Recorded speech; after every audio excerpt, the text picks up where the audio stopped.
and that fits with your threat model, that's okay. My argument would be, though, these organizations are still putting users at risk every single day with older clients and don't seem to care about that.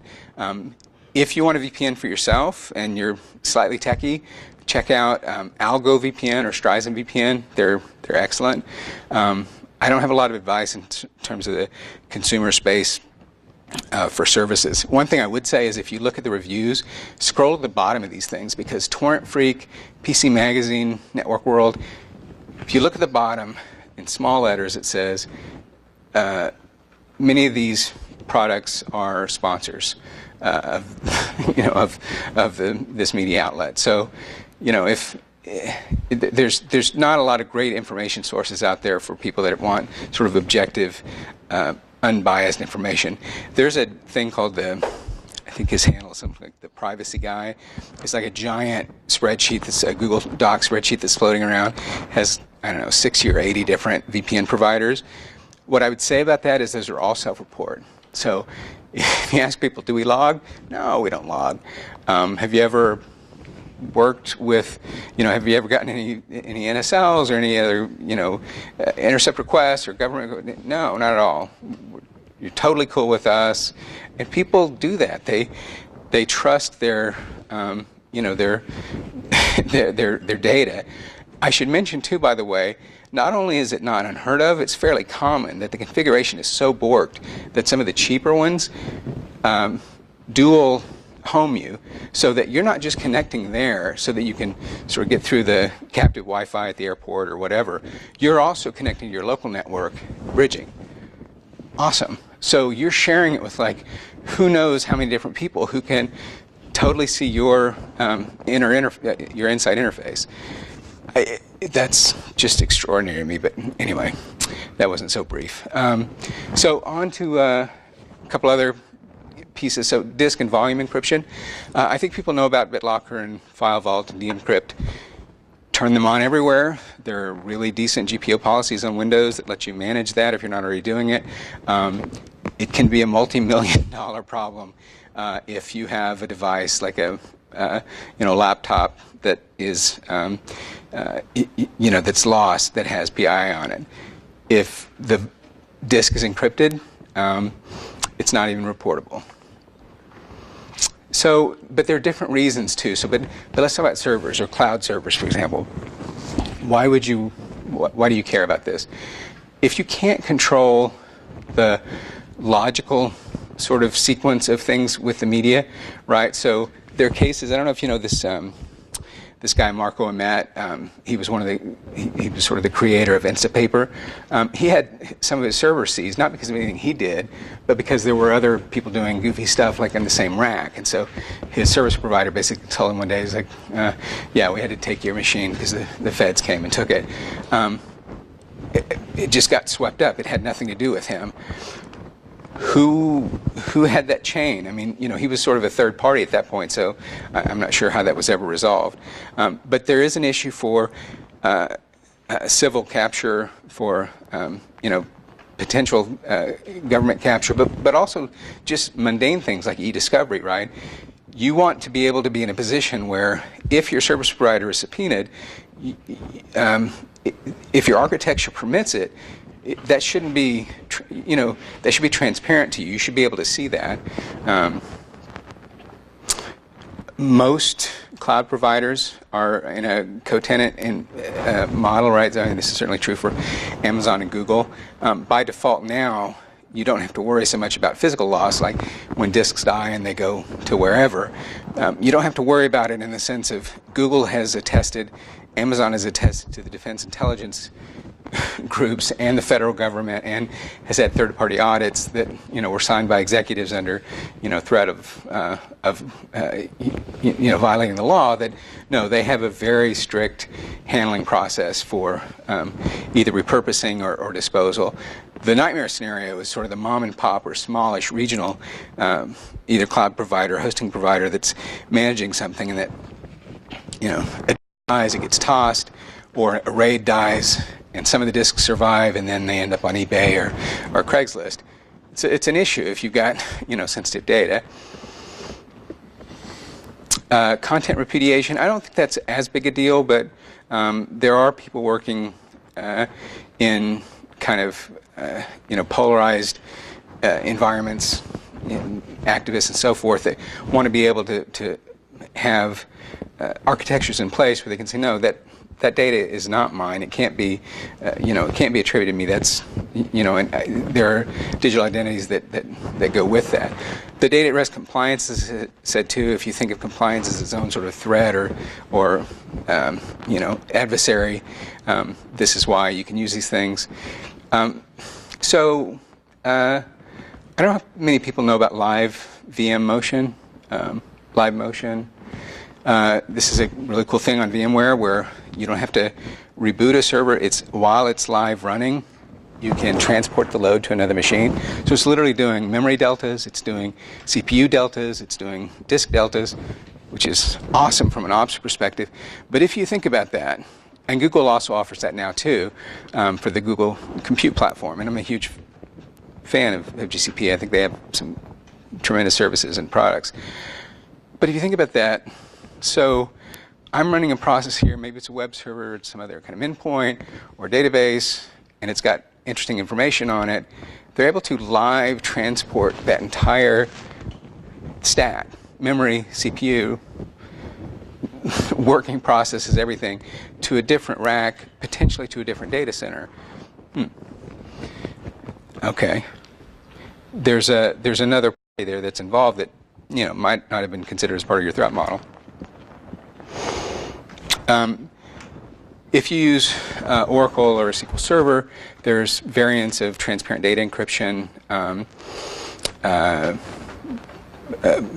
partially or property preserving encryption and so forth. Those are more at a very specific kind of application level, but they address things like a black box custodian. So, for example, you can have very fine-grained silos for access controls so that even an administrator, in theory, wouldn't be able to see the contents of a system, or in the other case, a rogue or a weak admin. Hardware security models, I'm not going to spend a lot of time on this. Happy to talk to folks later, but the key piece here is that there is usually a physical hardened kind of appliance, often runs Linux or some other kind of lightweight operating system. There's key generation. There are true random number generators, pseudo-random number generators. You can use it for tokens, and it basically addresses. Sorry, one sec.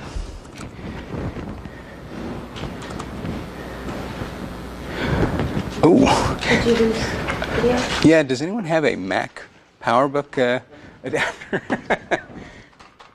Old school. Let me see. Is that the right shape? It's not like Yeah, it's the next big one up. Yeah. I can do shadow puppets or something. No, thanks. Just shove it in there and No, I thought my screensaver went, and then I realized my phone was tethering, but it also was pulling down the whole battery. it's not the right one. Oh, yeah. It's got to be an 80 watt, I think. Yeah, I've got an 80. Do you? Okay. Yeah. Perfect. Thanks. Adapter if you need it. That's one of the like old There's enough Mac people around. Oh, I appreciate it. No, I think we're good. Yeah. Sorry about that.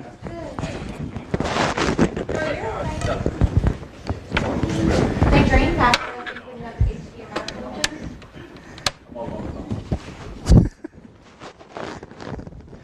Sorry. We're almost wrapped up.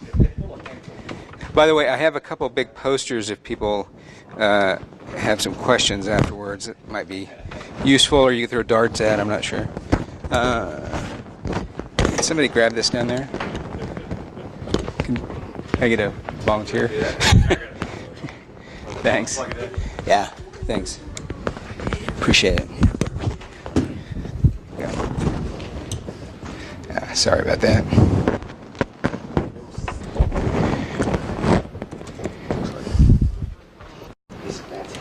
So Ken, while that's booting, can I ask a question? Sure, please.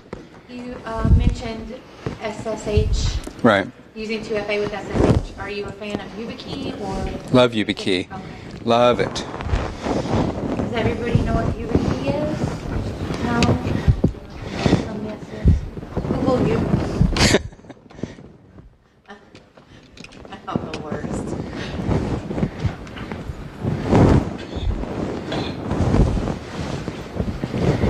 Oh.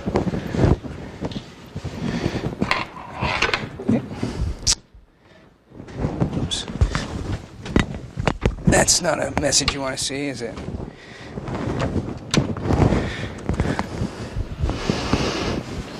%. It died at 19%. Come on. There we go.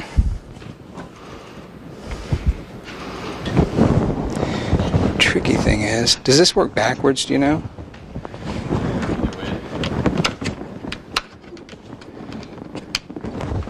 I love Apple engineering. That's the only reason I wouldn't consider a new Mac Pro that doesn't have the MagSafe. You want me to try one of the ones that don't have the adapter? No, I think we're good. Oh. So don't you consider one as what? The new MacBooks have USB-C, so it doesn't have the mag thing. But you get to buy more dongles. I got one of USB-C. It's job creation. It's dongle purchase and it's job creation. And I know we just got a few minutes to jump in if other folks have questions.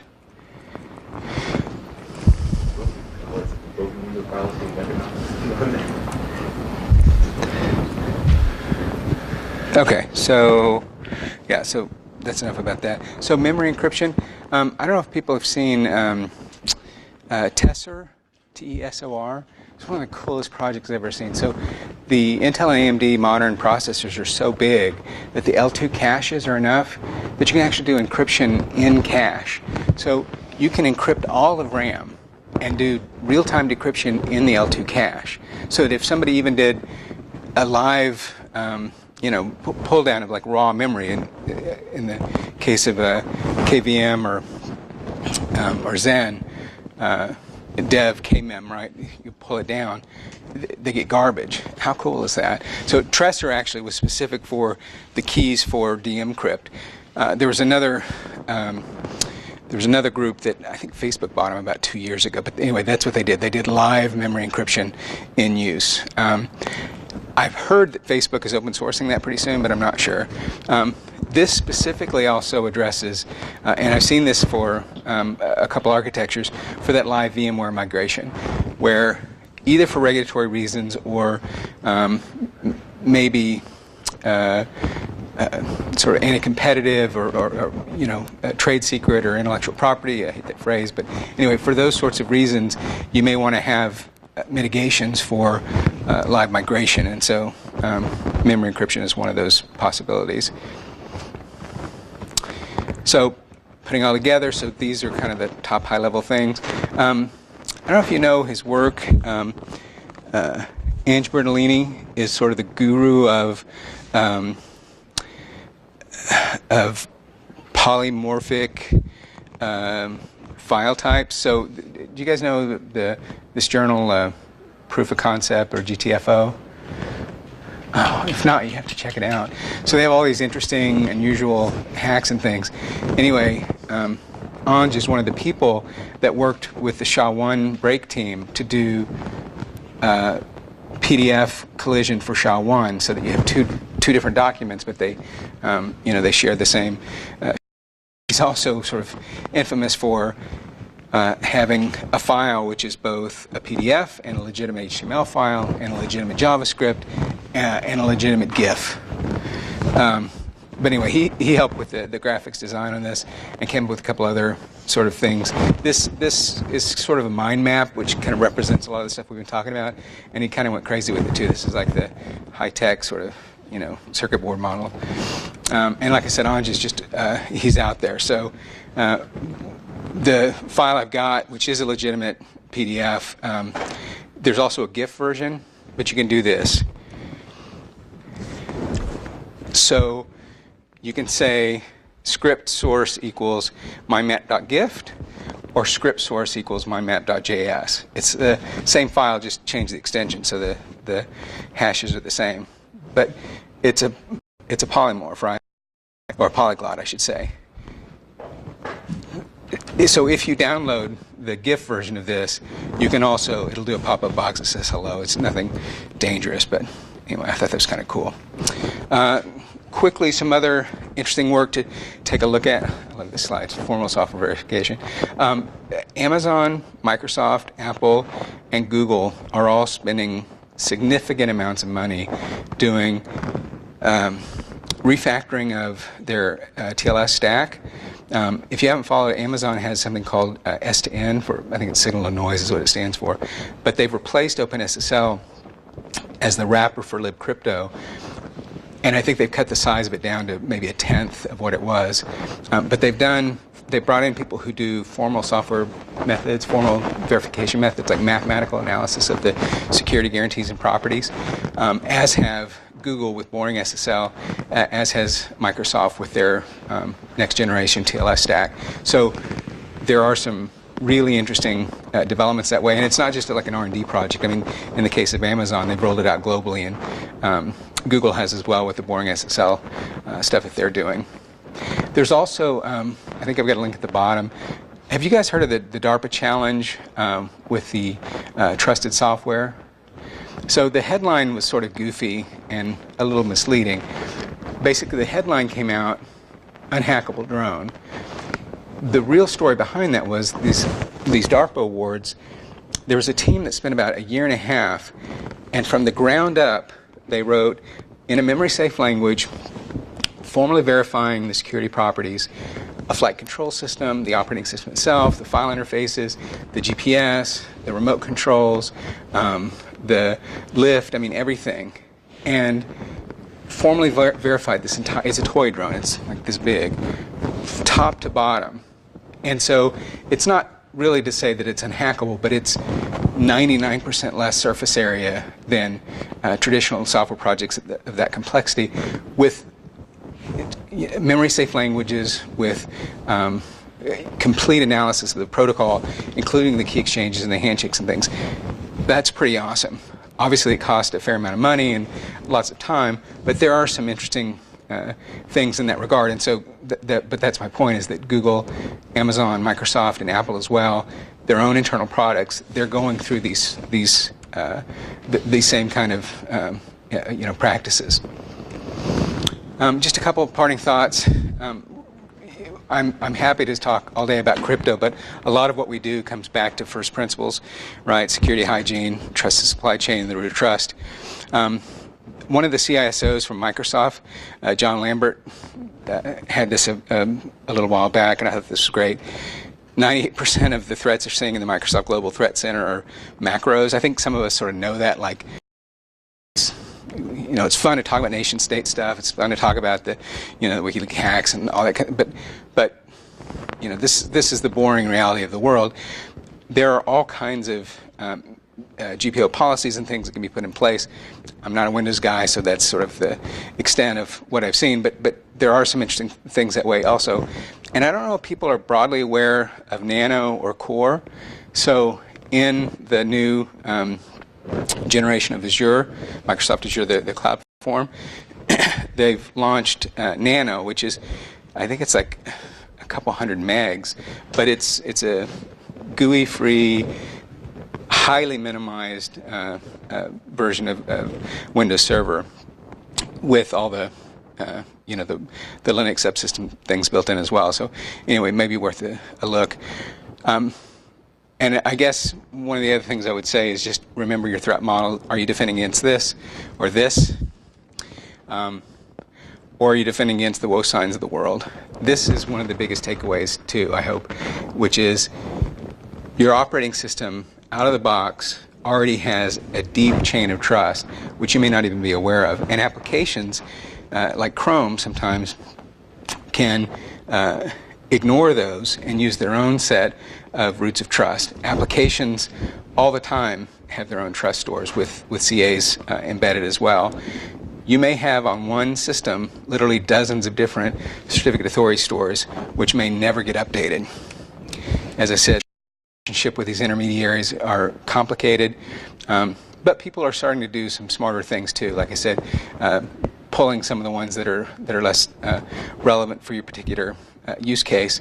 I saw this other thing too, which I thought was interesting. It's a small little UI technique or tactic, but I thought this was really neat. So why don't a lot of other online systems have something like this, where it's not an open-ended, my Pinterest is, is okay to use Twitter or whatever, but no, with explicit timeouts. Little things like this are going to make, I think, a huge impact. We see also there's a technology called Thinkst with canaries. Are people familiar with this? This is like one of the. I feel like it's an insider secret that more people should know about. It's a pretty simple concept. It's a small little box. You drop it on your network, and basically it listens for scans.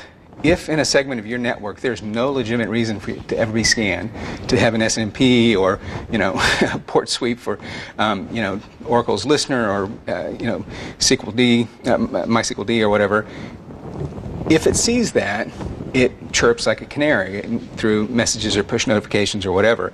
But the other thing that they've got, which is kind of neat, is they've got dummy documents in FTP that are Word, Excel, I think PDF too. So maybe folks are aware of this. I wasn't until fairly recently. There are beacons that you can put in those documents that just looking at them calls home.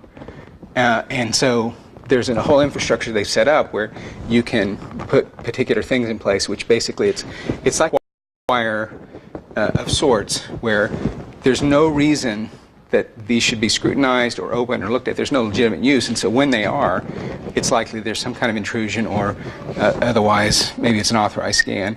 Things like that. They're inexpensive, they're not complicated, they're kind of first principle things, will outdo some of these $200,000 Blinky boxes in many cases. As I said, blacklists, whitelists, these things are crucial. If you guys have ever seen the movie Apollo 13, this is one of my favorite lines when things went really bad. So that's a little bigger version of that. And this is how adversaries work, right? Don't care how you think your network diagram looks. You don't care how your handshake protocol should look. Maybe I'm going to send 8 gigs worth of JavaScript probes to go enumerate a script tag, because once I've got that, it's basically a Caesar cipher for the rest of your payload.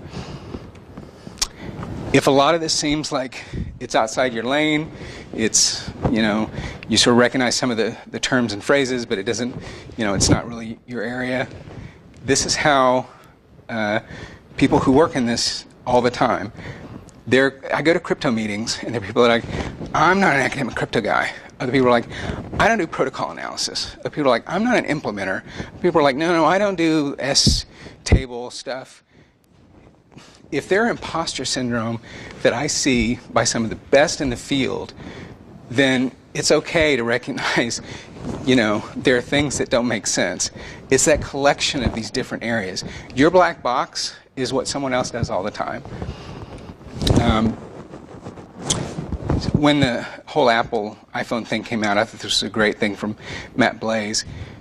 If you followed this Confide messaging app story the last few days, it just got ripped apart when it actually was got peer reviewed by people in the security engineering world for a whole lot of reasons. But one of them came down to, it's like Telegram. It's what I call pinky promise as a service. We promise not to do bad things, but we could. Versus signals protocol analysis, which is, it doesn't matter who the intermediary is. It doesn't matter who's in the middle. It's not a policy promise. It's a technical constraint. So as you look at solutions, sometimes you have to make policy. You have to sort of adhere to policy or accept those limitations. But if ever possible, it should be technical limits. And I'll leave it with that. Open up for questions, too, if folks want to. Question. What do you think about FIPS 140? About what? What are your thoughts about FIPS 140? Yeah, it's one of them. So the question is about FIPS 140, what my thoughts. It's one of the most misunderstood things. FIPS isn't about security. FIPS 142 is about correct implementation of very narrow questions. our keys managed in a particular way, our ciphers and MACs and hashes computed in a certain way? Do they comport with test suites? There have been a graveyard of FIPS 142 products that were just completely owned. But that's not what it's trying to address. What it's trying to address is you sort of crypto created by your cousin, right? It's trying to address were the primitives constructed properly. Where there is a big problem with FIPS is in the federal world, where it sort of limits what it limits what we can do as new attacks are seen and new problems are recognized, because it's got such a slow timeline for revalidation. I think it has a useful purpose, but I think it's been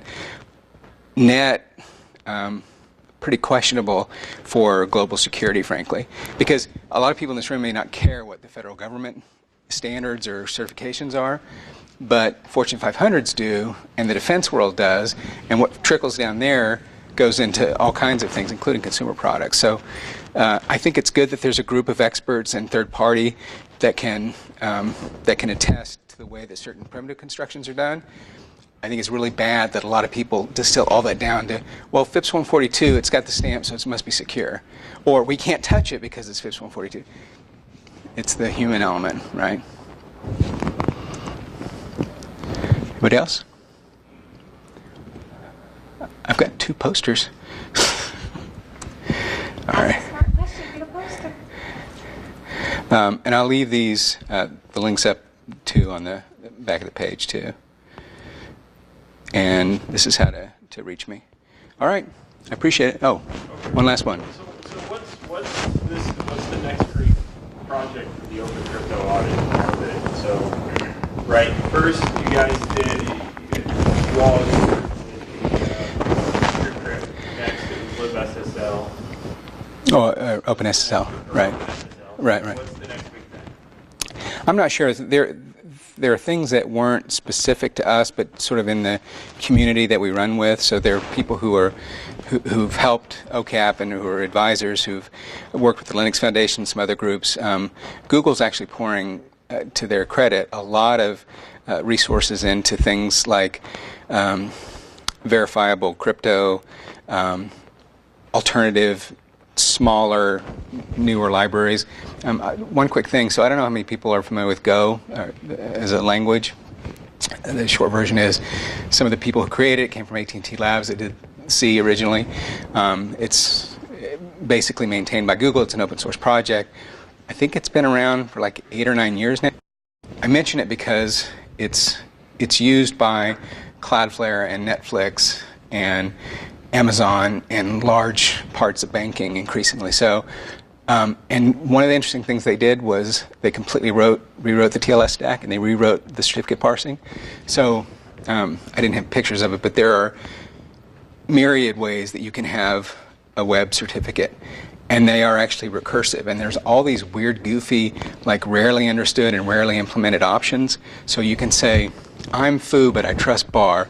Bar trusts Baz. Baz trusts Bip. Bip trusts foo. And get these like weird recursions.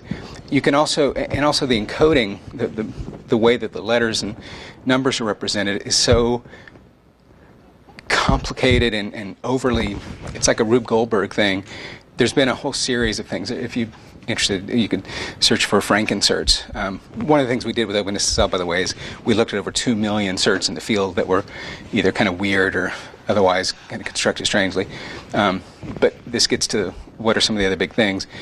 I have nothing to do with Go, but you're seeing things like Go with an ASN parser that's 200 lines of code versus thousands and thousands of C with Perl generated assembly, which is complicated. So I mean, I think there's an appreciation by a lot of organizations in terms of memory safe systems, modern languages, SQL injection, and XSS by default. You can't do in Go. You have to like go out of your way. Same with Rust. You have to go like really bend over backwards to make that possible because of the way the the core standard libraries are written. So I think there are some promising things like that. That stuff with DARPA, with the drone, there's going to be a lot more of that on the horizon. Mudge with his CyberCL Labs, I don't know if folks have followed that project, but it's basically kind of it's like a consumer reports version of like a cyber assessment, like a minimum baseline, basically.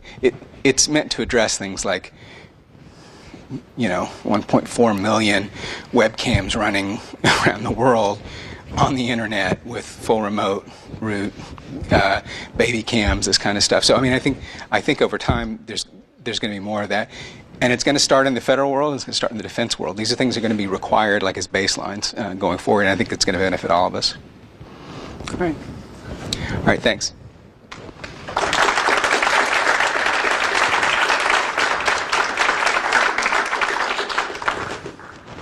Next week. Joe Gray. Get there.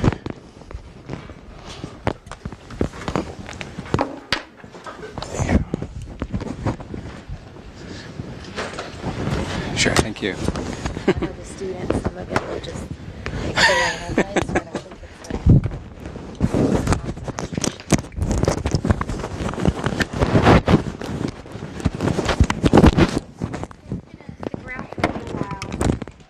it's particularly the students here, if you think of a question that you want to ask him.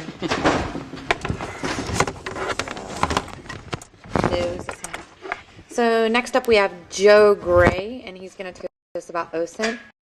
And I'm sure he'll probably break down the acronym for you. We're lucky to have Joe here. He's a SANS instructor for the 504 hacker techniques, exploits, and what's that one? Incident response, incident handling. Believe it or not, I actually took that class a few years ago. I just couldn't remember what it was called. Not with Joe, but I'm sure he would have rocked it. Joe also has a really cool podcast, Advanced Persistent Security. So if you want to add a podcast to your playlist. Well, he's going to ask me to turn the volume up, but I can't. This doesn't actually work here, so never mind. Okay, so we're running a little behind, but bear with us. If you need to stand up and stretch, though, please do. And take it away, Joe. Thank you for coming.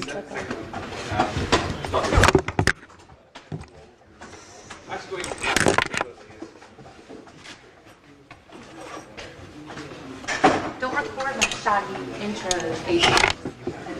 I did. Start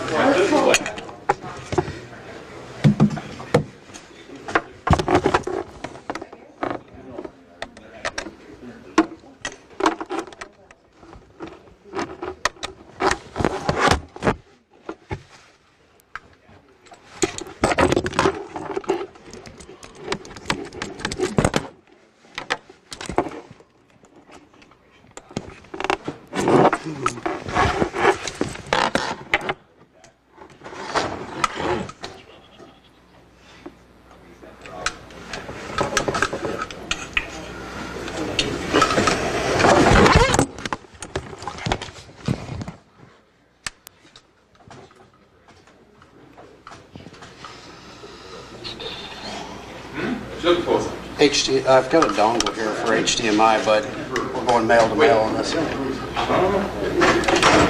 Yeah, we can't do HDMI. I'm going to do VGA. Yeah, I've got a dongle here, but it's going male to male. Don't have that one. Oh, did the lender of the All power right. get the power? Just come up. Yeah, I don't even have VGA, but I can go HDMI to VGA. He might have grabbed it. All right, let me find a gender bender. Okay. Worst case scenario, I can put the computer right here and just speak off of it.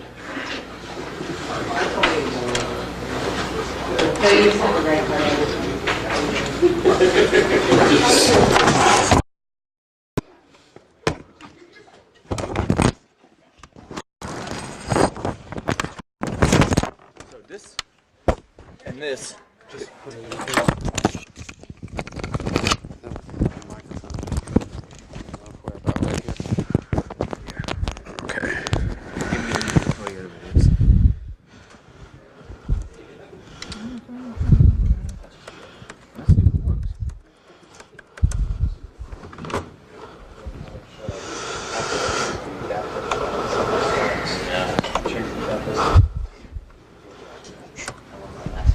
assuming you have used this one before, right? Yes. I just gotta move it over.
Tested this yesterday, so it should work. Let me try unplugging the HDMI.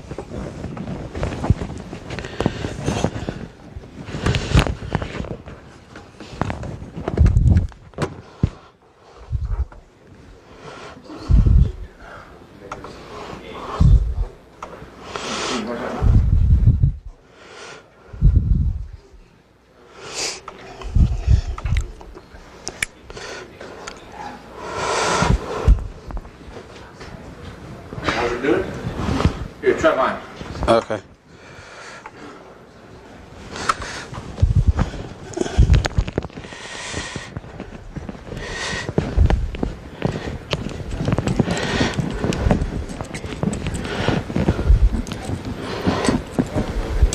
Are you sure that's not a VGA2? Could be. Seriously, because the ends is a little weird. Yeah.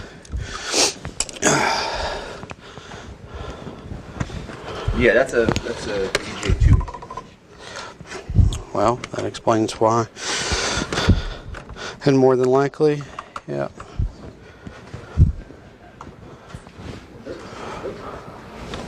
There's a glimmer of hope.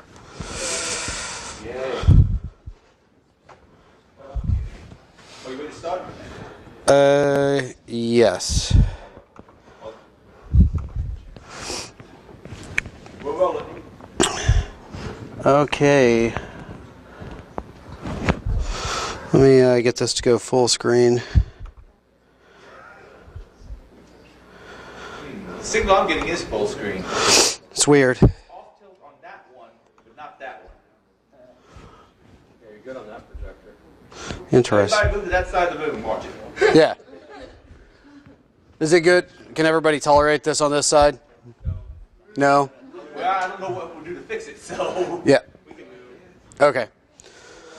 So, can everyone hear me okay? All right, awesome. So, I'm Joe Gray. This is OSINT for the win. Basically, I'm going to talk to you about how to do better penetration testing through your social engineering attacks using open source intelligence. So, about me, I'm an enterprise security consultant at Sword and Shield. I was in the Navy. I navigated submarines. I didn't touch IT per se. I've got a few certifications. I write blogs for anyone who's willing to listen.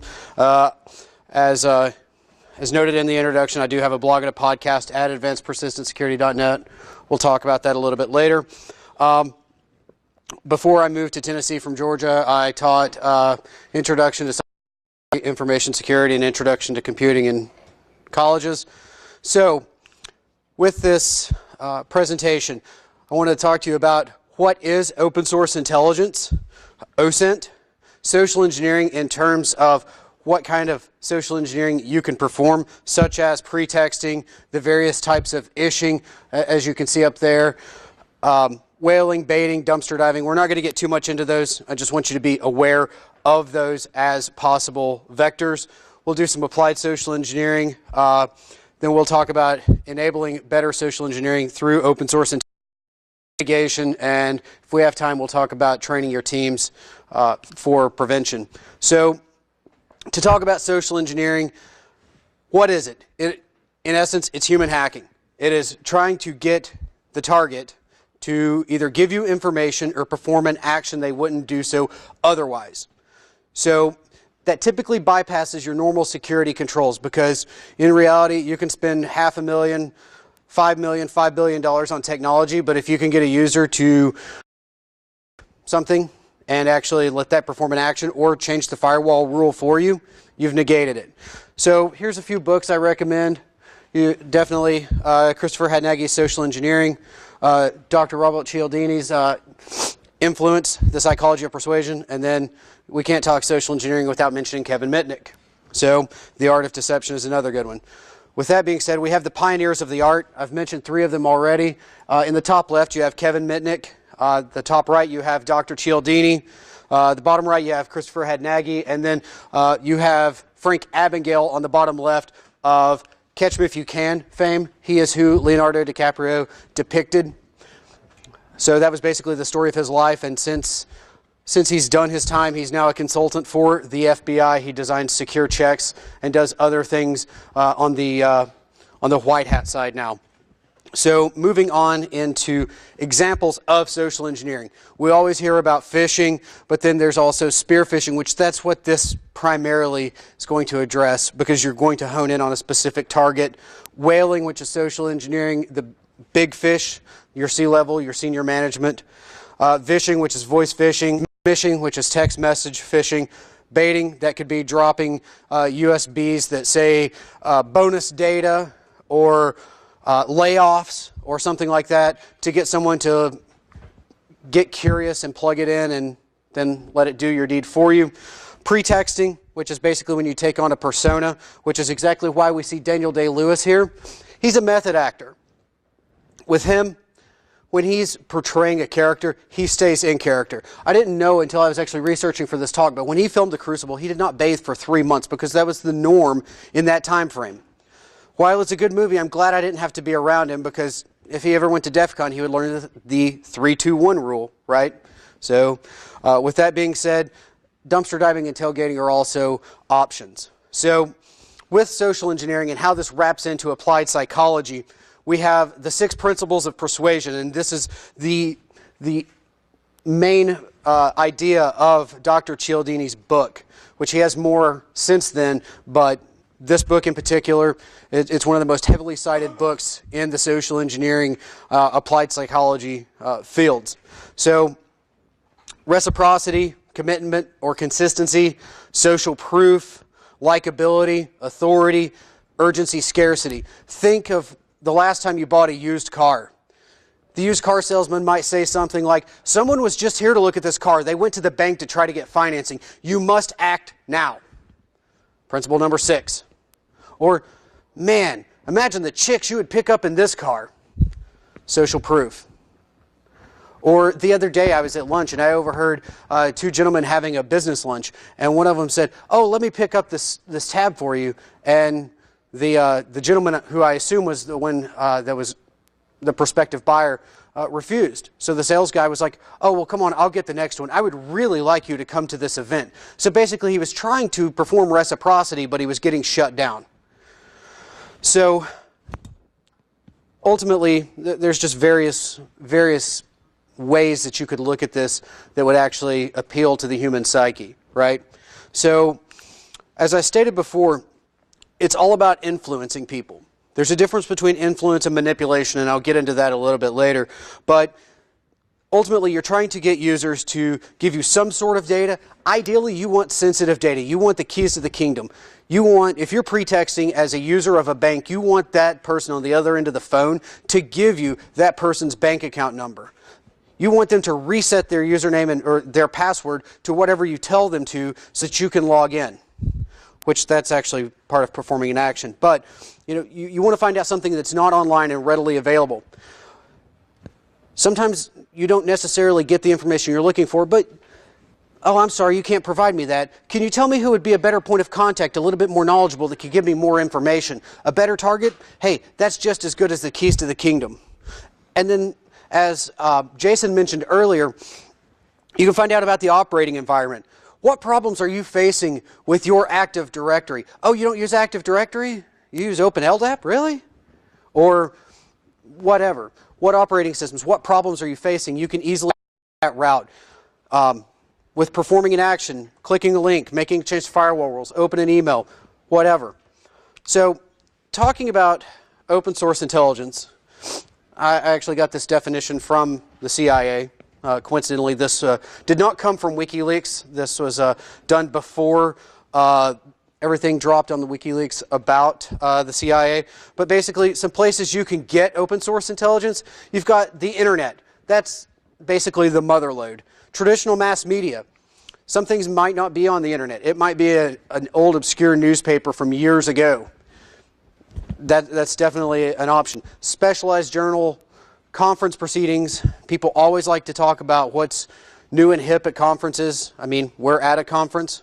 So conference proceedings sometimes have very detailed information. If nothing else, it'll give you some context to be able to strike up a conversation with someone and be able to appeal to those 6 principles later. Photos, of course. Anyone who was at DerbyCon this last year, you might remember Josh Huff's talk where he extracted the metadata out of the reflection from, well, out of the picture with the reflection of the gas pump, and he determined what kind of car it was. That's exactly it. I always laugh because I don't have a good relationship with my dad, but he posted to Facebook a while back using his Android phone a picture off his front porch bragging about he had moved to the mountains and he was off the grid. Where's the logic in that? So, we're not friends on Facebook, but I laughed about it nonetheless. And then, of course, geospatial intelligence, geospatial information. Google Maps is an excellent resource because sometimes you need to know, my target organization, do they have a fence? Where are their dumpsters? Where's the smoking area? Whether you smoke or not, whether you vape or not, that's a great place to collect information. When I was an auditor for the Department of Defense, I smoked very heavily at the time, but even if I didn't, I would probably have still went to the area just to find out, because I found out so many things, so many projects that were underway that IT was not even aware of. Like, other business units were doing things in Google's public cloud and not telling us. So it's definitely useful. OSINT pioneers, there's really only one. And with that, you've got Michael Basil. So he's written some books. He's got his own podcast with Justin Carroll, the Security Podcast. Volume 2 of that book is coming out, I believe, this year. Open Source Intelligence Techniques, 5th edition just came out. I've heard that's the final rendition. So where can you get it, aside from what we've already mentioned? How many times have you been sitting in a bar? I mean, for those in attendance today that was at the Hilton last night, think of the conversations we could have overheard and what we could have done with that. I mean, the couple that was over in the corner smooching all night, we could have probably learned a lot about them. Probably from the sweet nothings that he was whispering. I don't know. Think of all the times that you've been in the mall and you hear someone just giving their credit card number over the phone because their account's locked out or something. Restaurants, of course, it's just like the story I told you earlier. I was sitting in Taste of Thai in Knoxville, Tennessee, hearing people go on about their business deal and how they're planning on franchising something out and making $150,000 a pop. Even if you don't have social media, your family and friends do. And for that, I can collect open source intelligence about you through them. Again, back to Jason's talk this morning, it's all about pivoting to those around you. It's your ecosystem. If you don't have social media or you have it ultra locked down, you still have to worry about your mom posting embarrassing pictures. It's a fact of life. You have to worry about people asking your friends and family questions about you that they could use against you later. And they could be absolutely benign, harmless seeming questions, but nonetheless. I like the back windshield approach. We're going to talk about that on the next slide, but just know that this here puzzles me. What's going on with that family down there?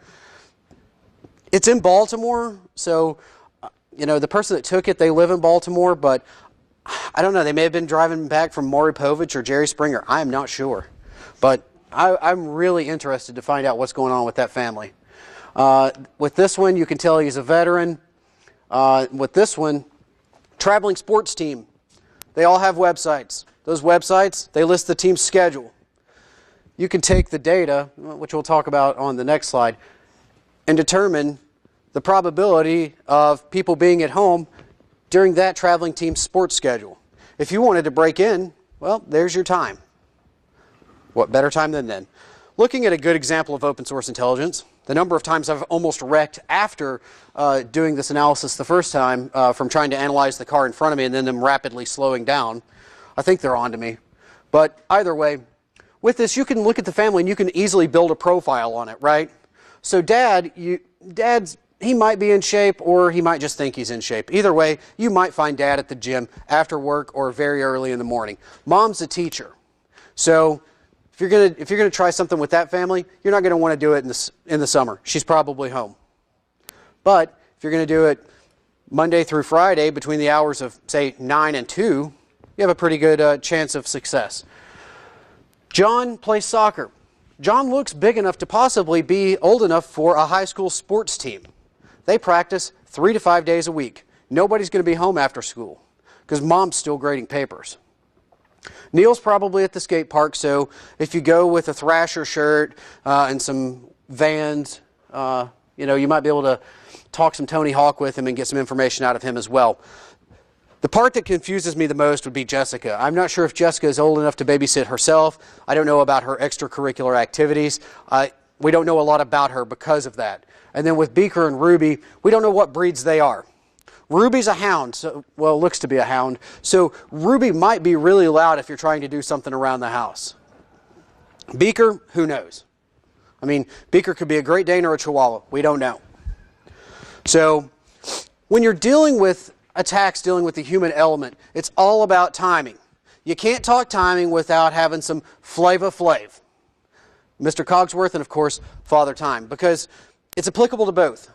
In the Navy, we use the term slow is fast. And that didn't mean that you needed to be ridiculously slow to do anything, because when there's a fire, you need to move quickly to perform the actions that you're responsible for performing to ensure that everyone is able to live to make it back to the next port. But you don't do it at such a pace that you become reckless. So when you're doing this, you might have to do several rounds. If you're doing it fast, you might miss a lot of things that you might find if you're going a little bit slower and more methodical.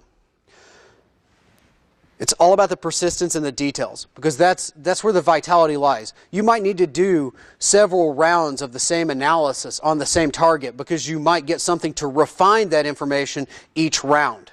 You might get a kid's name, a phone number, an employer, a place of business, something to work off of further. And then the faster you go, you're going to be sloppier.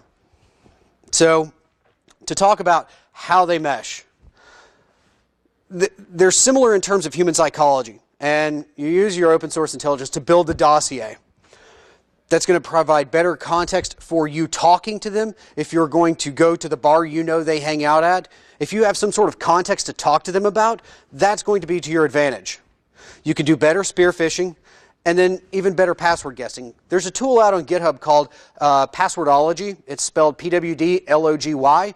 It actually takes information that you input about your target and creates an intelligent password list about them. So take that for what it is. So at this point, we're going to talk a little bit about Facebook and Facebook Live, because we cannot talk social media without talking Facebook. We can't talk open source intelligence without talking social media. So we'll just look here really quick. This is a Facebook Live map. It's at facebook.com/live. States aren't showing up for, oh, here we go. oh, here's something in Indianapolis. Let's zoom in and see what's going on here. We might be able to get some data from it. There's a few things going on. So, waiting for it to load here. In the meantime, I'll go ahead and prep the next steps. And the next steps.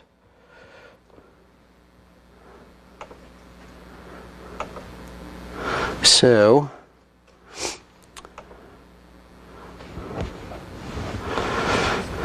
for whatever reason, this could be the two videos, unsure. And keep in mind, I am connected to the internet through my phone, so it might be a little slow. So for that, I apologize. So with this, okay, here we go. Okay, so they're live, right? Nothing big, no harm or foul. I mean, people are live. More people are live. So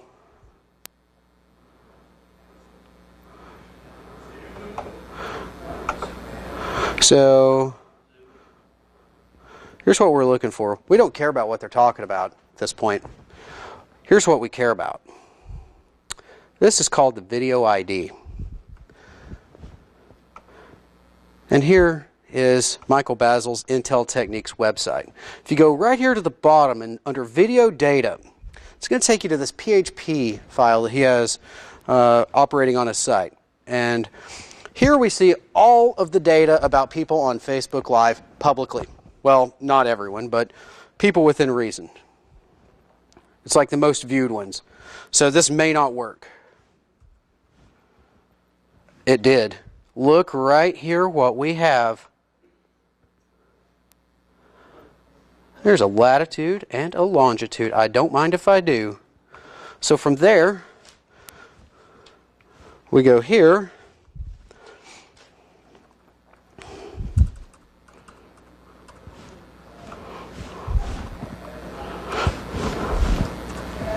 See where he is. Okay. Let's get a better look. I'm not familiar with Indianapolis, so it might be something really obvious, but it might not be. I don't know. Well, he's somewhere in this area. So, he could be right here at this house. So I did this on a politically affiliated website a while back. Someone was, the talk was just absolutely hammering the snowflakes in Berkeley into the ground. It was a conservative-leaning website. So I did the same analysis on them, and I found that the lady was broadcasting from her home in Greenville, South Carolina. She lived in a cul-de-sac, had a white Yukon and a black Mercedes SUV. So, yeah. And there was no denying that it was her house because she was the only house in the cul-de-sac. So, be careful what you do publicly. I've not tested this to determine if you're using a proxy or a VPN, if that negates anything, but it's definitely, certainly an option. And I'm just starting something for the next part of the demonstration.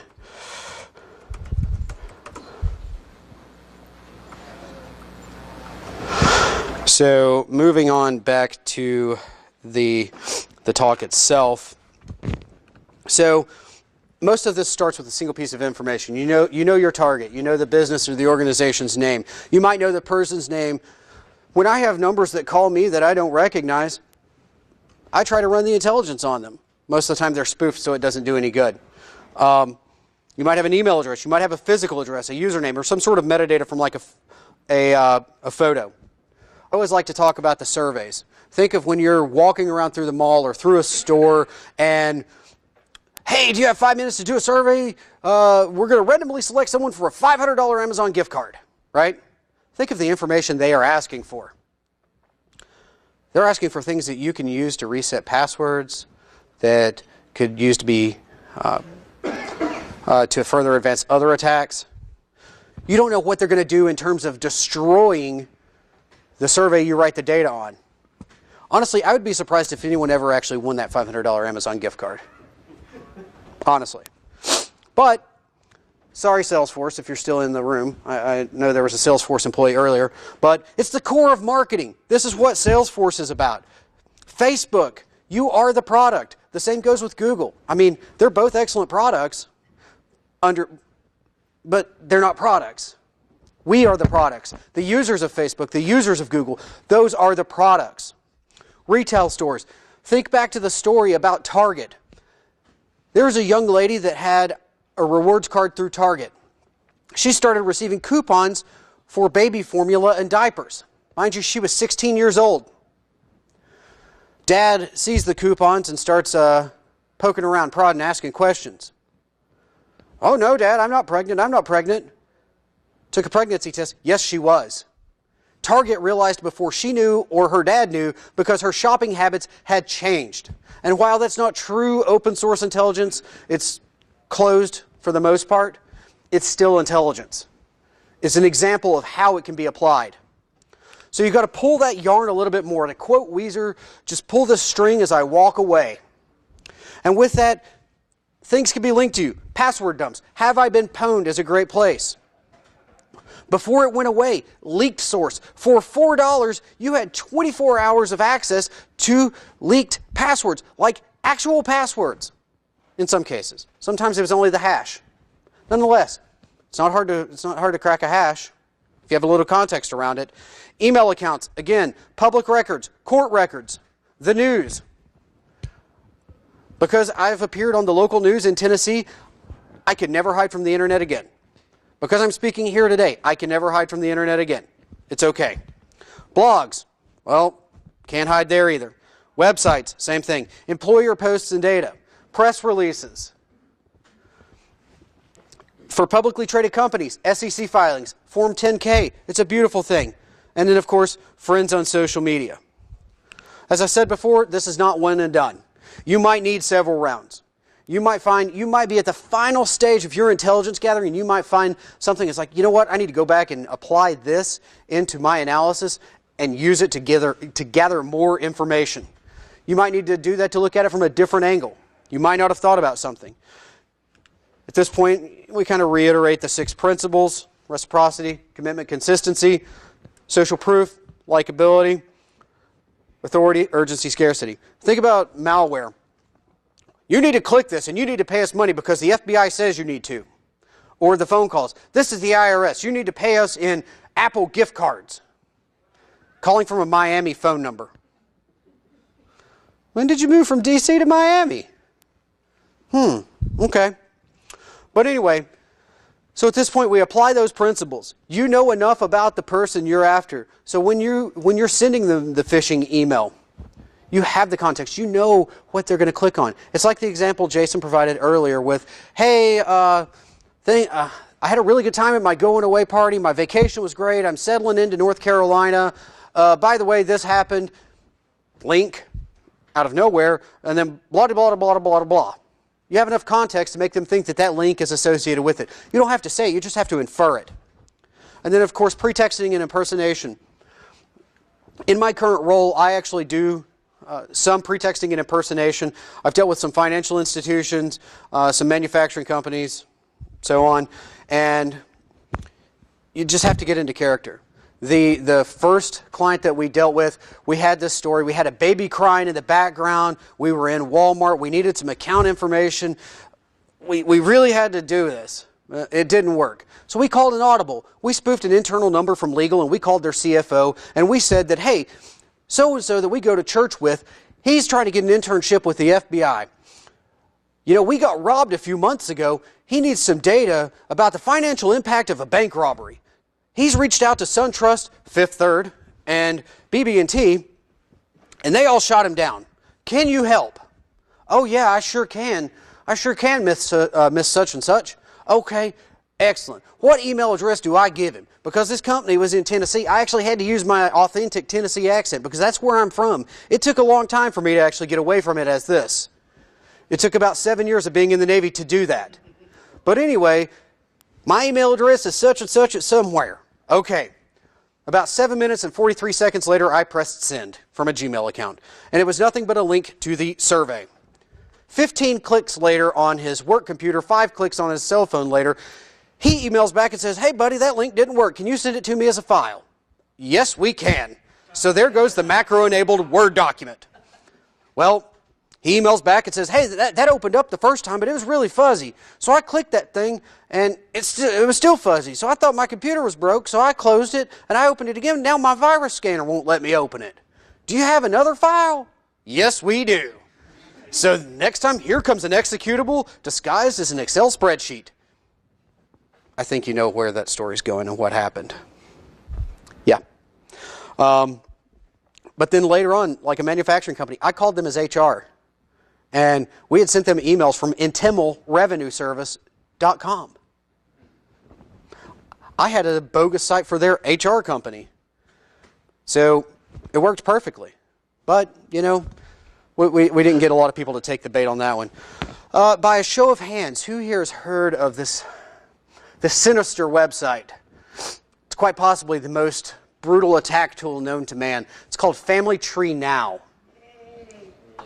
Okay, so at this point, I'm going to show you a little bit of fun I've had with, not with them, but at their expense. So, by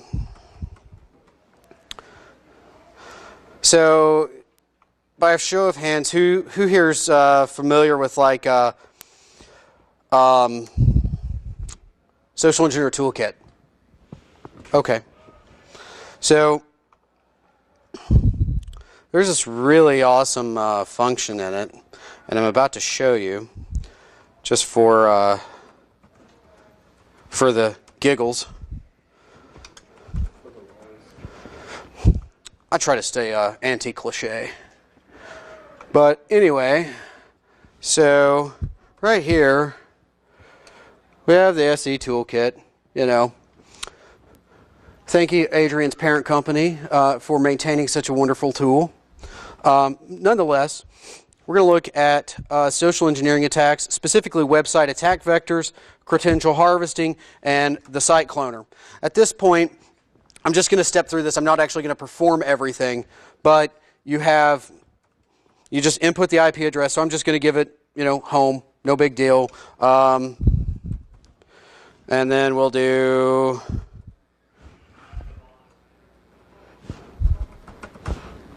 So we do that, it's doing all that. Okay, good. Well, yeah, I don't have Apache running on this one, so you're not going to see anything here. So we'll just close that there. I'll go ahead and exit all that good stuff. But we do have the file hanging out here. Actually not there. So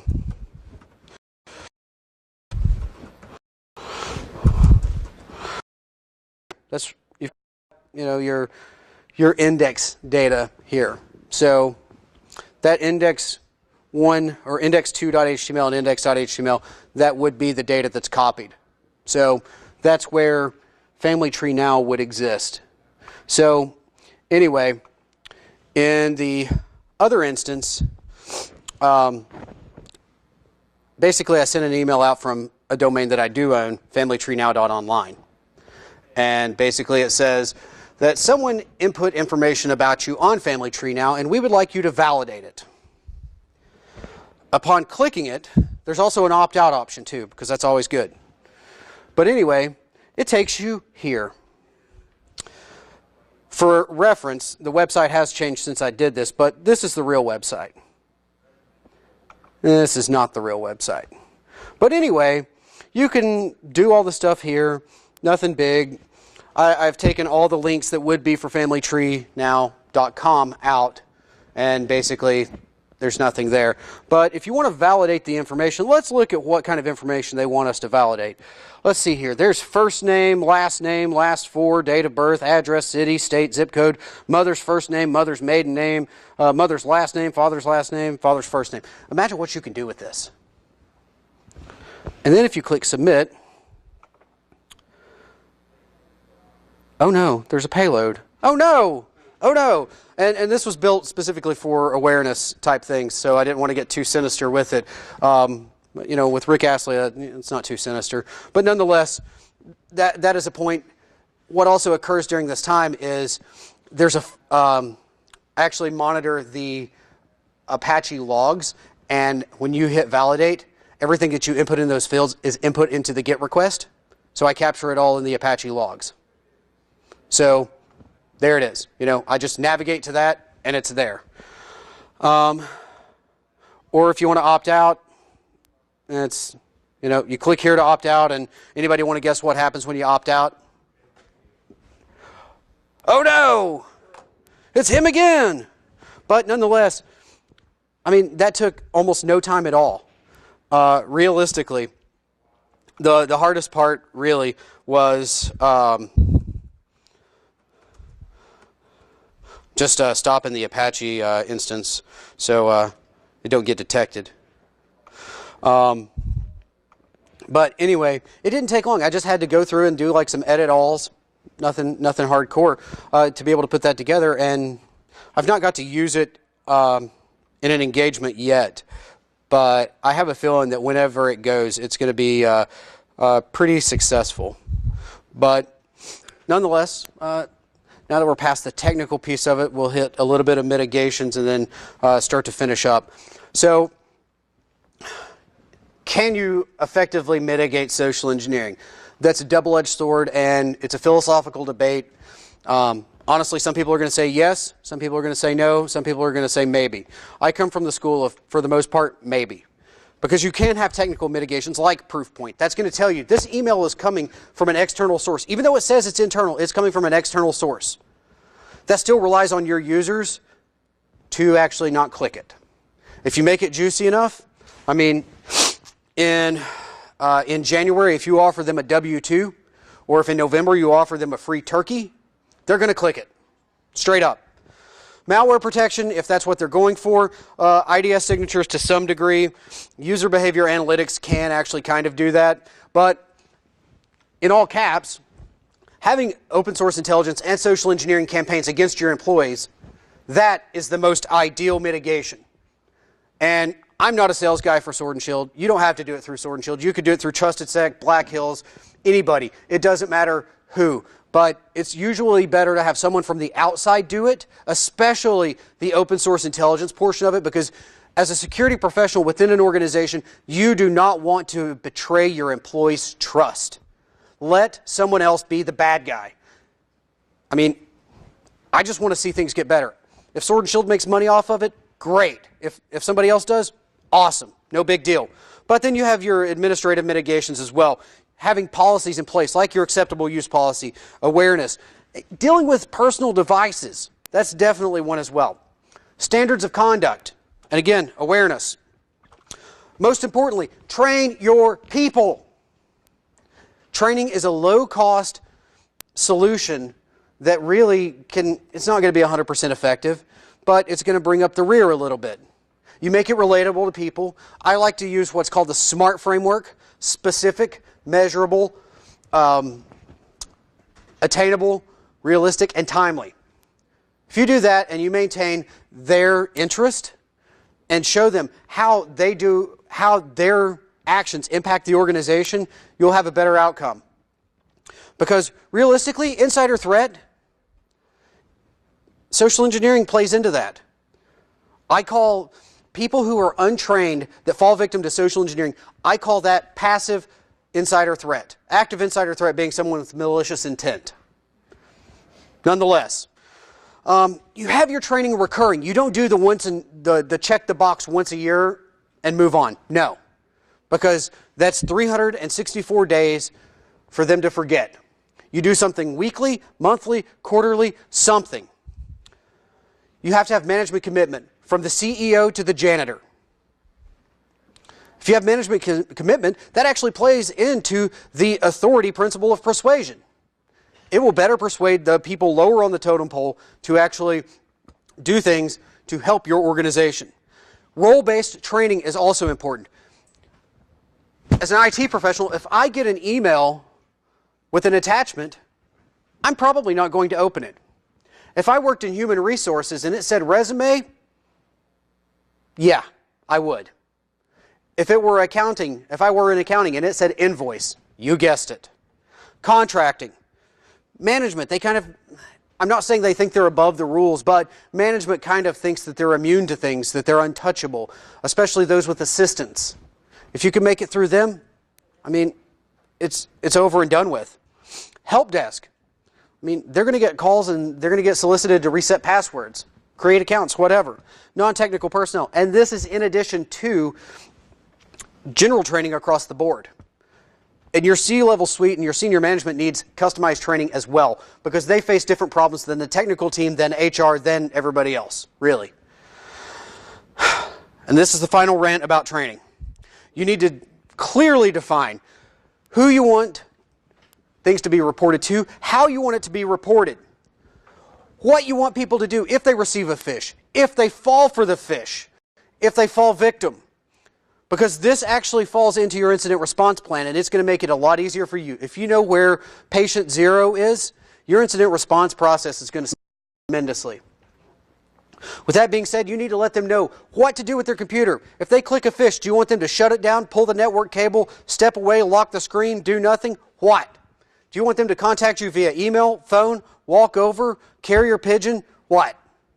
You need to define that. And most importantly, a non-punitive policy. People are not prone to report if they think they're going to get in trouble. You reward those who do report, and those who report that they've done things, don't hold it against them. Obviously, if it becomes a trend and they're reporting something every week, you might want to consider something else. But an honest mistake here and there, no problem. But you need to be cautious with gamification. So if you have users that report, hey, I got this phishing email, hey, I got this, hey, I got this, eventually they're going to start signing up for phishing lists so they can get the prize, whatever the prize is, especially if you give them time off.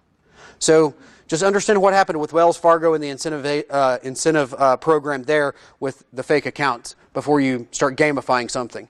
I recommend things like a parking spot, free lunch, stickers, yellow stickies of appreciation. I'm a huge fan of those. Challenge coins, those work as well. I wouldn't appeal to a candy bar. I'm diabetic. I'd be like, what, are you trying to kill me? So with that being said, here's how you contact me. I'm on Twitter at C_3PJoe and also at ADVPersistSec. I'm on LinkedIn. There's my email addresses, my personal, well, my quasi-personal and my work one. Blogging the podcast is at advancedpersistentsecurity.net. Podcast is basically everywhere you can find podcasts. Any questions in the meantime? Questions, comments, complaints, grievances, thoughts, opinions, other statements? Okay, so I'm further obligated to show you this slide of here's how you contact Sword and Shield. So there's the address, social media. If you want a consultation, secure me at swordshield.com. And here's my further speaking engagements. If anyone's interested, I will be back at Circle City Con, and I will be giving open source intelligence and social engineering 4-hour training in addition to a talk. So again, any questions, anything of the sort? Okay. Thank you very much.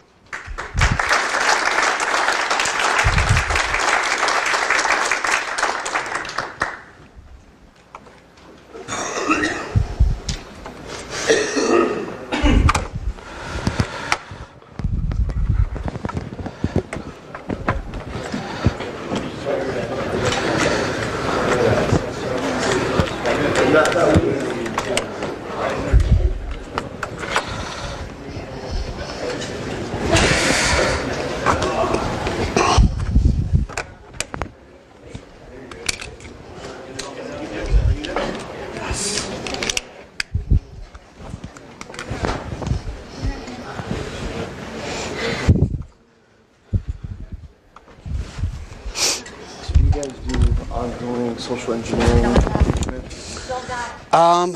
I believe so. I'm not 100% sure. I know we do them as part of a pen test, and I know that it's on the business card. on the back. So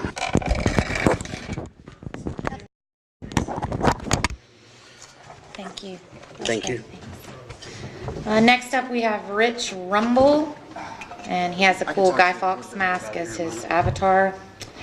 So he's probably going to tell you how to socially engineer people. So today, Rich is talking about physical phishing, way beyond USB drops. So, thanks. Thank you. Glad to grease the skid for you. You covered all my stuff. Yeah, so after your talk, we have Chris Roberts. Side Dragon.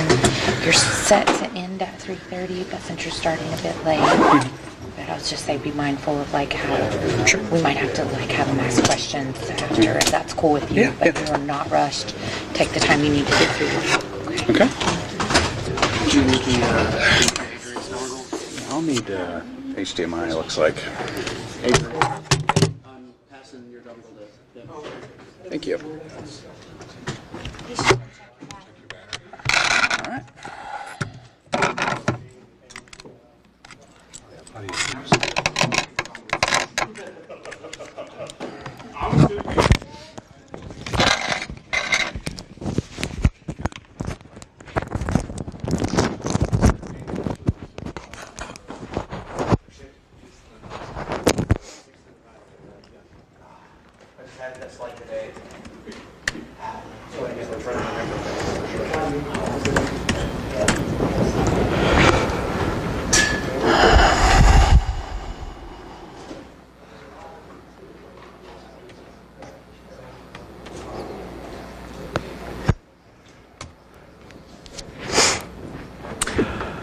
Do you need levels or anything, Adrian? Make sure you're wearing the microphone. Yeah. Yep.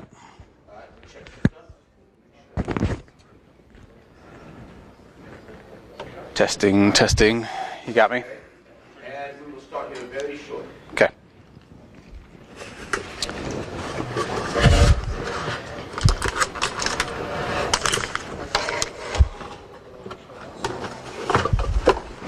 Okay, rolling. All right. Good afternoon, everyone. I'm Rich. Hopefully you can hear me okay. Talking about physical phishing, USB drops. I'm sure everyone is familiar and seen headlines where they drop USB keys in a parking lot and everyone in the company picks them up and puts them in.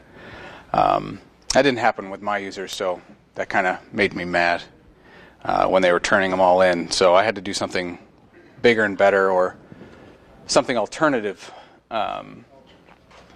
So I'm here to talk about some of those alternatives and some of the schemes that have worked and some that haven't. So Jason was supposed to be here, so I put in a little extra "I love you" to him. So, Jason. The essence of the talk, the TLDR, is I'm going to make something nice and shiny that I want you to plug in, and I'm going to Trojanize it. So you don't have to stick around if that's all you want to get out of it. I don't know Python programming, but this looks dangerous, so I don't think I'll ever learn it. And I'm only putting in one meme. I'm not that clever usually, so that's as clever as it gets. So again, we've made USB drops. They didn't quite work in the normal, the mic and the R2D2 and the Yoda USB drops weren't very effective. So you can't tell from the picture, but there's a tape dispenser up there by the Archer picture, and it has a USB hole in the back of it. And I just set that down in the reception area to see if anybody would pick it up. This was before Archer Season 6 came out, and the meme says, do you want Season 6? Because this is how you get Season 6, implying that there was Season 6 on the USB drive that was inside the tape dispenser. No one picked up the tape dispenser, but they did take the cord. So then I put another cord back in there that I had Trojanized with. What you see there below is a few different flash drives. You can find them small enough if you look in the very center. This little one here on the right there, it's not very long, and you can take out what was in there before and put something new in, and the actual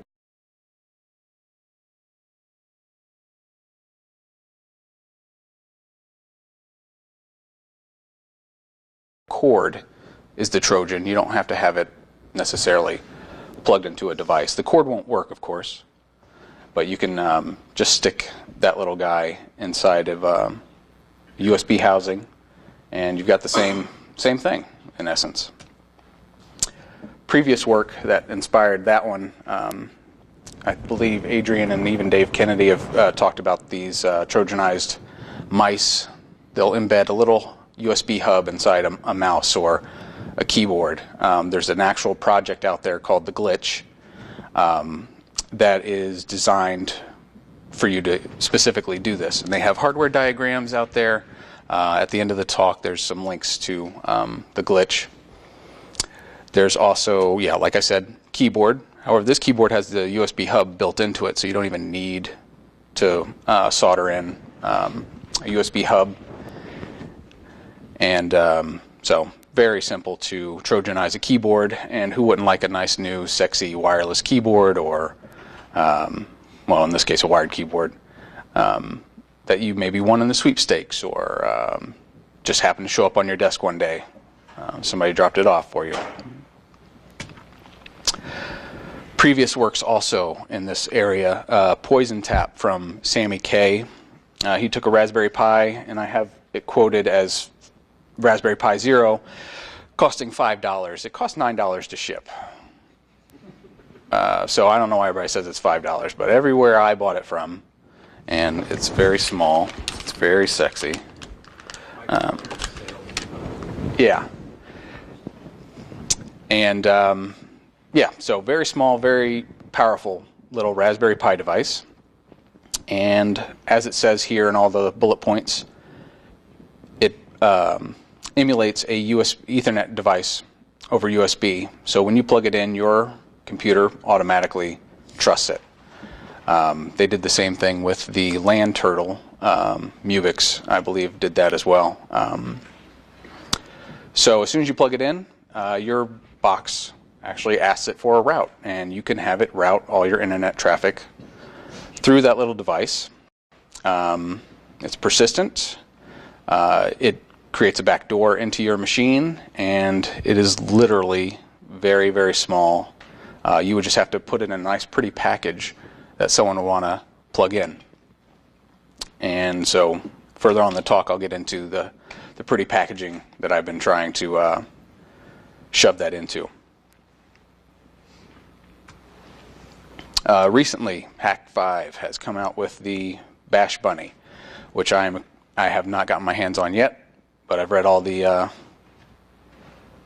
specs on it, and it looks like it's going to be mostly the same thing as the Poison Tap, where it emulates USB over Ethernet. Also gives you dedicated shell access, payloads. So not too bad a price. This, yeah.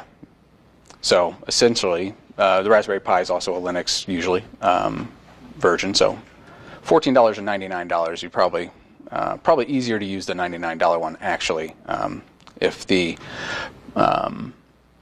Rubber Ducky is any indication of how easy it is to use their tools. So some of the slide is in a bit of disarray, but I'm also calling physical phishing phi phishing, so that's trademarked. So I don't know if somebody's around, but copyright, trademark, phi phishing. You can add that to your issues. Where do you go? You forgot that one. Pony Express makes this little power strip down there, and anything you plug into it gets owned. No, that's not how it works. But it does have a, you can't see, I wish I had a laser pointer, or laser eyes, maybe that would work. But it has essentially a computer back there by the power switch, and listens for your Wi-Fi, listens for Bluetooth, anything that's coming by, and it's a nice little hack-in-a-box that just about anybody's going to plug in. It's pretty unassuming, a power strip, but it listens for all your network traffic. You can even plug network into it, I believe. But it's a nice little device that the Pony Express people, which Jason Street earlier this morning, he was from them. That's just one of their devices. They have several that are really, really great. Oh, wrong way. So I'm going to talk about one of our most successful fishes, and I have a lot of props. I feel like Carrot Top up here, so you guys are probably actually going to have to come up and check these things out yourself, or maybe after the talk. I'll just move over there. Yeah, sure. Thank you. The others make it explode? All right. Yeah, all right. And don't look at... Okay. All right. So, yes. We created a Doom 4, 5, whatever Doom is now, in September last year was coming out. And so I created these little invitations to a beta that supposedly, the pretext was, there's a little envelope package that arrived at the office, and inside of it had letterhead from Bethesda that said your office was selected to participate in this Doom pre-beta, and here are 25 free passes to download the beta. And the lawyers had a conniption over me using all the branding and calling out Doom and making Bethesda letterhead. So we didn't officially use this at the company, but my boss is kind of cool, and he just dropped it off somewhere in a conference room. And so instead of sending it, we unofficially this fish. Anyway, someone opened it in the conference room and passed them all out, and we had 28 people out of the 25 download this hardware profiler. So it's 101%, or well, 110%, which is great effort by my team. They give 110%. And yeah, nobody could wait. We're a tech savvy office, so I was pretty sure it was going to work. But anyway, the lawyers did not like it, so we weren't going to send it in the mail and commit mail fraud or whatever else they thought we'd be, whatever toes we'd be stepping on. However, it was a bit.ly address on the back of the card, not really a, because the domain I registered was doorn.tech, because doom.tech was taken, and all the other domains were taken. So DOORN looks just like DOOM in a browser. So watch out if you have IMs in your domains. You might want to register the RN version of it, and I'll probably touch on that some more throughout the talk, because it's one of my favorites. So yes, DOORN.tech, it's actually still up. I think it's going to expire this month. So get your hardware profiler now. Girl Scouts of America came out with Girl Scouts cookies last 2 months ago, I guess. So that was going around, so it's a timely time to send out a fish around this. So I actually have a... Is anybody familiar with S3 from Amazon? Oh yeah, here it is. It's not a fishing website. So if you look at the URL, it's girl-scouts.s3.amazonaws.com. This is the actual domain, because S3 is a first-come, first-served basis on the name of the buckets you choose. So if you go out to S3 and you register, if you apply a name to your bucket, and this one is girl-scouts, and fill in the information. Let's do this. Adrian Crenshaw.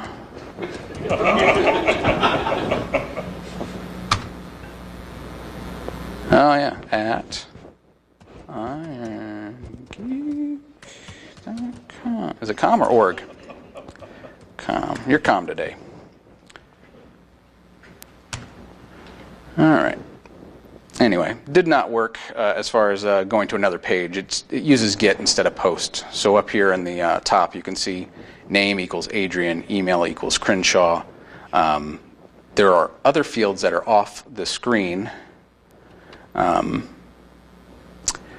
such as phone number, organization, address, postal, city, country, credit card number, month, year, blah, blah, blah, the CCV.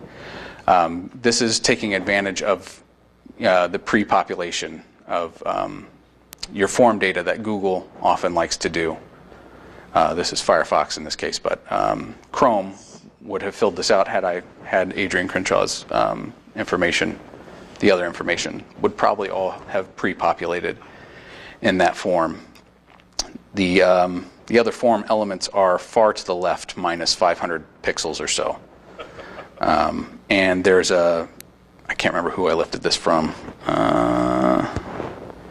It is from this GitHub here. This guy. And he was nice enough to show everyone in the world that this is a thing. Here's the Doom pre-release. Got an invite and a code. Enter your email address. So I got more email addresses. I got 25 codes. They all entered the same code. However, they were iterative. So they got together, and one person did figure out the next code that it would have been and put it in. And they were able to download just a hardware profiler, well, quote-unquote hardware profiler, that just ran a ping back to us and said, hey, somebody on this machine name installed this. And that's all it did, but it gave a message that it was inconclusive that your network card or your video card was up to snuff. So another S3 bucket. Here is o365.s3-website as amazon.com, Amazon AWS.com. So now Microsoft has given up on Azure and just switched to Amazon. Which I think that's fair. They know their beat. That's nice of them to give it up. But yeah, this would work just the same. And yeah, as long as you reserve the S3 bucket, you can serve a web page from S3, which is just a data storage on Amazon. And here's Google giving it up to be on Amazon now. So Amazon's rife for abuse, and who doesn't trust Amazon, right? So back to the slides real quick.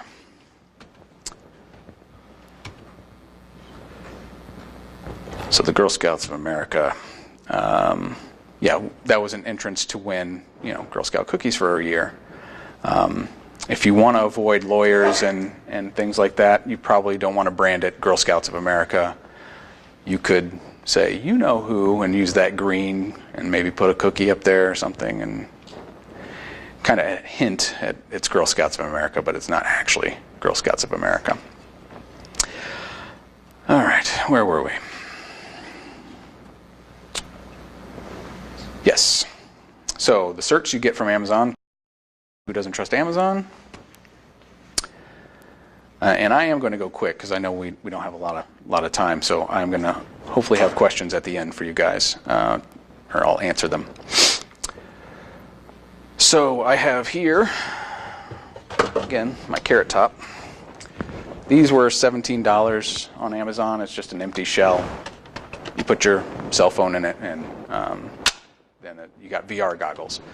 So if you were to be sent this at your office, maybe you would be interested in seeing what happens with VR goggles. You'd probably put some crappy burner phone in here, and then maybe put in the Poison Tap Raspberry Pi Zero instead of, or if you're smart enough, and I'm not, so that's why I didn't do it, to get your payload into the phone itself, or use that stupid cord I made earlier, and you. And that cord is the only one that makes this work for some reason. Maybe you're to use that, and they install drivers for it, and then you own their machine because they wanted to plug in a $17 headset when they probably shouldn't have done that at work. So that's big, the gist of most of my fish is trying to figure out what I can cram a Raspberry Pi Zero into, or a flash drive into, and get users to want to install it. I have tons of ideas about that, and we've only done it once, and the USB drops were a failure, but someone wanted to plug in my tape dispenser, or at least the cord from my tape dispenser, which was odd. So yeah, the cell phone could be the payload. More advanced, maybe you send them something that actually works. So maybe you put a little crappy old iPhone 4 you used to have, and you load some VR app on it, and maybe that actually works. But maybe it still needs a driver to install, so you include a little flash drive, or you include a CD. Does anybody have CD-ROMs anymore? No? Flash drive. Or maybe there's a driver they download from doorn.tech to make the new Doom VR work on it. And then maybe that cell phone has an open Wi-Fi or Bluetooth to to the packaging itself. So this box actually has a lot of open area, and if I was to put foam in the box, or something to conceal another way to exfiltrate data. So if I was to put a cell phone in this box that was communicating to the driver was able to communicate to the cell phone because you installed it on your laptop, and maybe I can talk Bluetooth to you. You can exfil without going through their network. You can have their machine connect to maybe the packaging instead of the actual VR goggles themselves. So with all the ubiquity of all these little devices and how easy it is to program and how everybody is a developer now, the sky's the limit for your imagination. You can do the things that were always depicted in spy movies and the CIA, and all the cool who was it, Q, and some of those other things. And this is just a link to magnetic enclosures, which are $1.50 to get. They are dirt cheap. They look professional enough that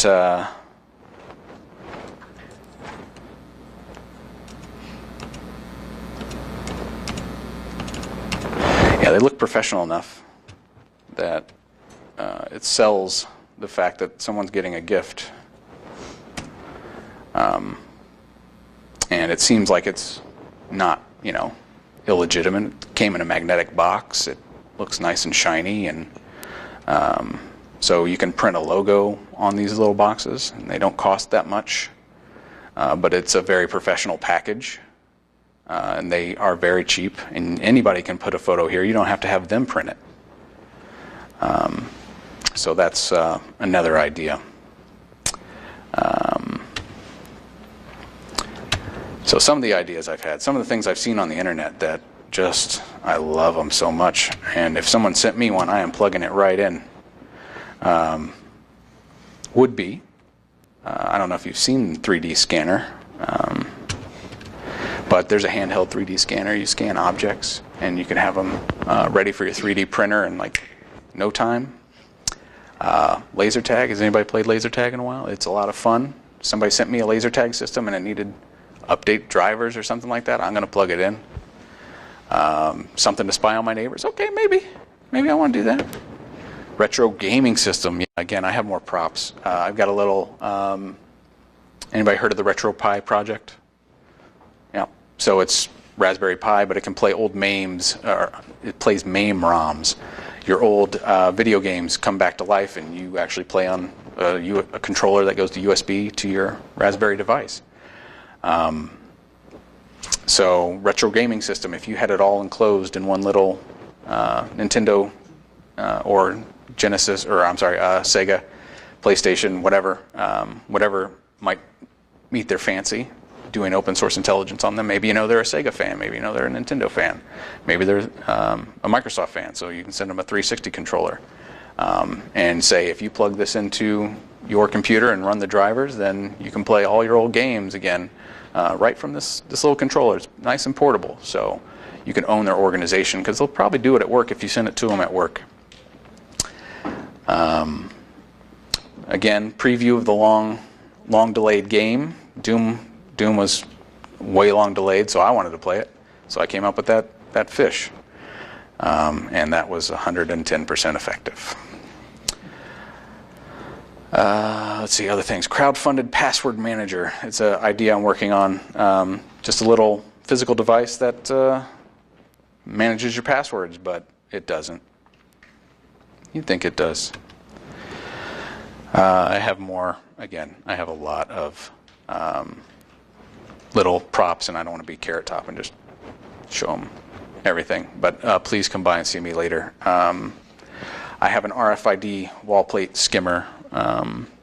It's just like an ATM skimmer, but it fits over the wall plates of the RFIDs we see all around buildings, and can stay powered for about a week.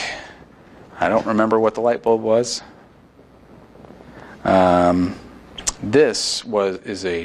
If anybody's not familiar with this work, it's great. This is also physical penetration testing in the literal sense, where they have a vampire tap, if you're familiar with the term. So this little, tiny little device right here, it's no bigger than whatever coin denomination that is. Very, very small. It gets put in behind the shell. You can see right up here. It gets put in behind the shell of the RFID reader, and it sits physically on the wires and listens to what happens as people card in and card out, and it saves it all inside of itself. And then you walk by with your Bluetooth on your phone, and you download all of them later, and then you make clones of all the IDs you got. So right here in this video, they're showing you in, I think it takes about 1.5 minutes for him to punch down the wires into these two little clips, screw everything back together, and then start getting card data. So he's got it all back together. He puts a card on there, and the door opens, and his phone gets a little page because he's close enough to it that here's a new RFID. So I'm working on something similar, but it's a clamshell that goes over the box, because on these boxes now, they actually have a little LED in the back that once you take it off the back of the wall, it triggers an alarm. I don't know if everybody's configured by default to notice it, but it does trigger an alarm if you take those off. And I've got a bunch of credits here for things that are better than I have. Again, Adrian has done a programmable human input device keyboard dongle, and that was great inspiration for me. There's a lot of stuff at Black Hat, and that's where I got some of the first slides, so I wanted to give credit where credit was due. We do phishing campaigns at work, but mostly it's the email type. We don't feel anybody's equipped to deal with these kind of attacks yet. Not many of them happening other than the USB drops in parking lots. So I wanted to take it to the next level and make this a reality. And so far, we've got sign off on one project, and other customers are interested. So we're hoping to get other people to think evil but do positive things with it. So yeah, I guess I'll open up to questions. That's pretty much it. It's not a complex topic, I don't think.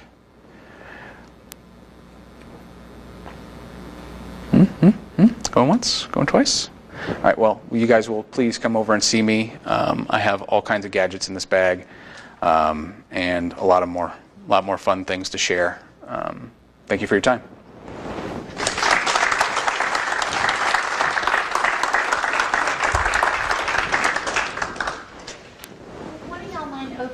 door there, we kept it, so they'll, folks will know they can come in. Wait, no, this.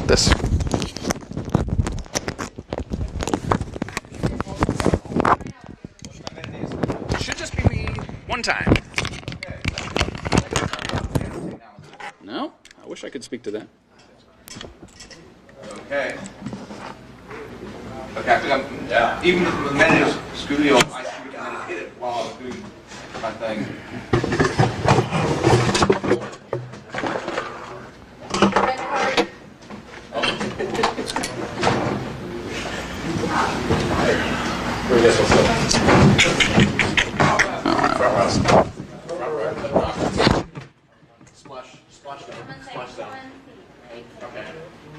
Splash down.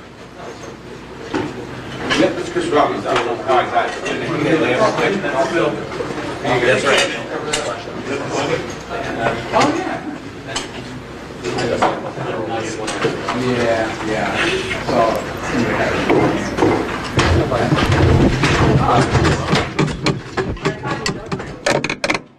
Hello, friends. While we're waiting for Chris to come in and set up, I just want to remind you all about hacker self-care.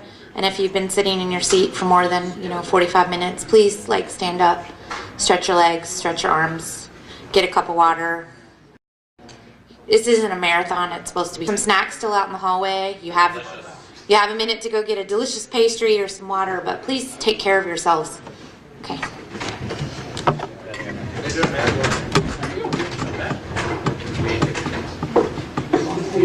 We've lost the lead. I haven't been to ISSA for a while. We've lost the lead. Yeah. It's from RBS. Drugs. Team. Team with every diacritic note.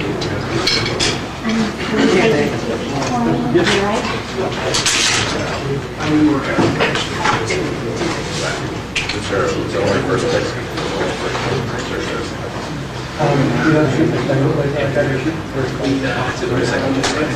Shooting for second place is an icon. There is second. There is. Yeah, sure. Is there third place? You're on the right way.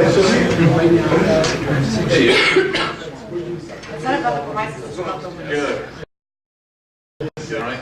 Yeah, mostly. Are we on static line or are we going to walk around? That works. You do have something to wander around. You can't pull that out of the base. Okay. And we have to put it on the lavalier mic. That one's for the. Can I use that one? One is for recording. One is for the house. Okay, gotcha. Oh, Whose computer is this? I don't know. Whoever did the Java Trojans, please hold. Rich? Your laptop? Is this yours? You should give me at least 10 more seconds. Oh, sorry. There should be a video as a background. Someplace. Preferably should instead of the lanyard. Lanyards move and then you have All the crunchy crackly stuff. Hang on, I'll throw the lanyards inside for now. Hang on. Frickin'. I did not try library book.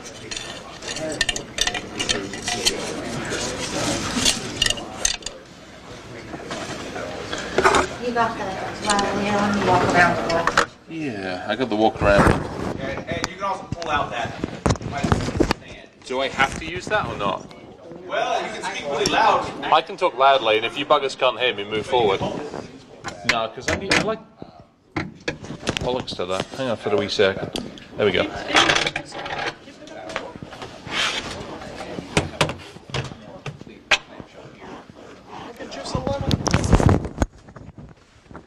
What's it feel like this thing? No show choir, man. No show choir dancing. No show choir dancing. You know when you get on an airplane, just before you walk onto the plane, you just do that, and then everybody behind you goes, boss.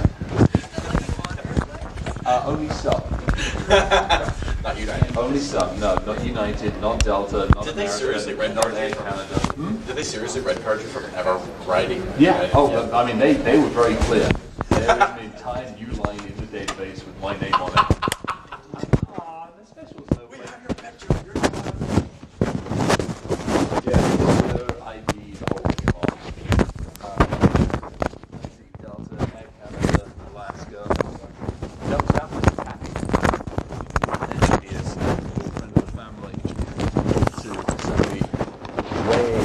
supply chain and said, number one, you don't have anything in the seat at the back of the seats, therefore he's not going to bug around with your systems.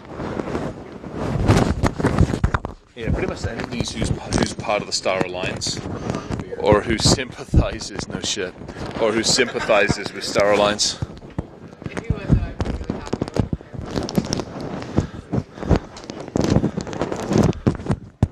Adrian, I love the jury-rigged kind of... Yeah, it fell off. The one it came with fell off or something like that. How's that? Does that work? That works? Oh, I don't mind. What? I have to introduce you. No! Yeah. Come on, this is good. I'll do one side, you do the other side. This is like those earthquake... It's like the earthquake simulators. What? I don't want to be on the TV thing. Our job was Standard Trevor. No, I don't. Check. See, this one's not even on. I turned it off deliberately. It was annoying me. Hello.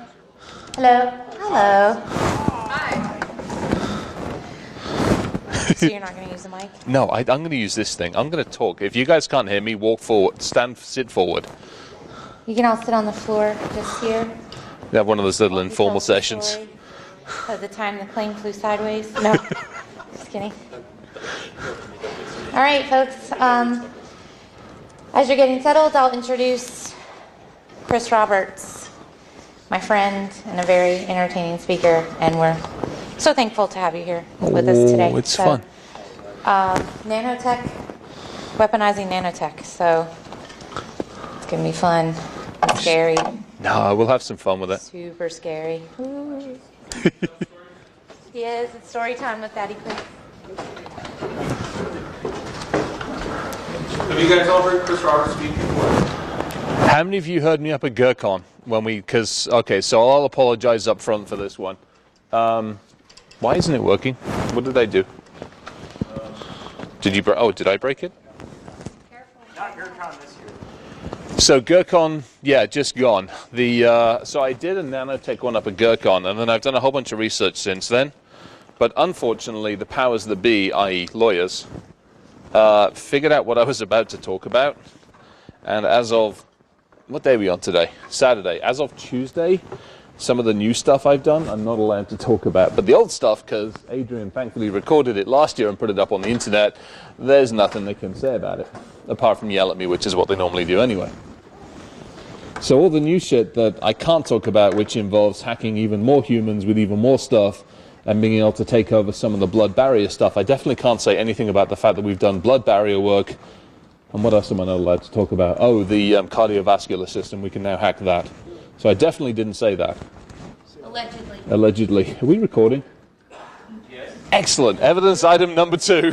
No, you're good. I don't care. I really don't care. All right, how's everybody doing? All right, so we're going to have a little bit of fun.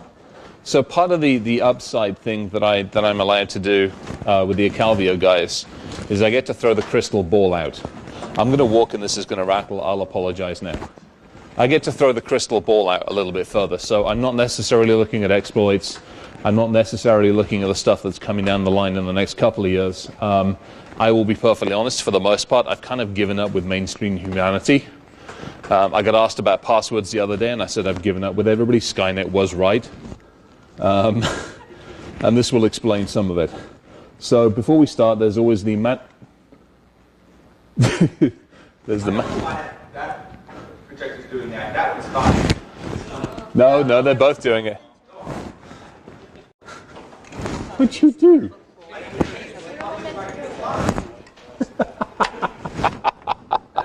You can't blame the Mac.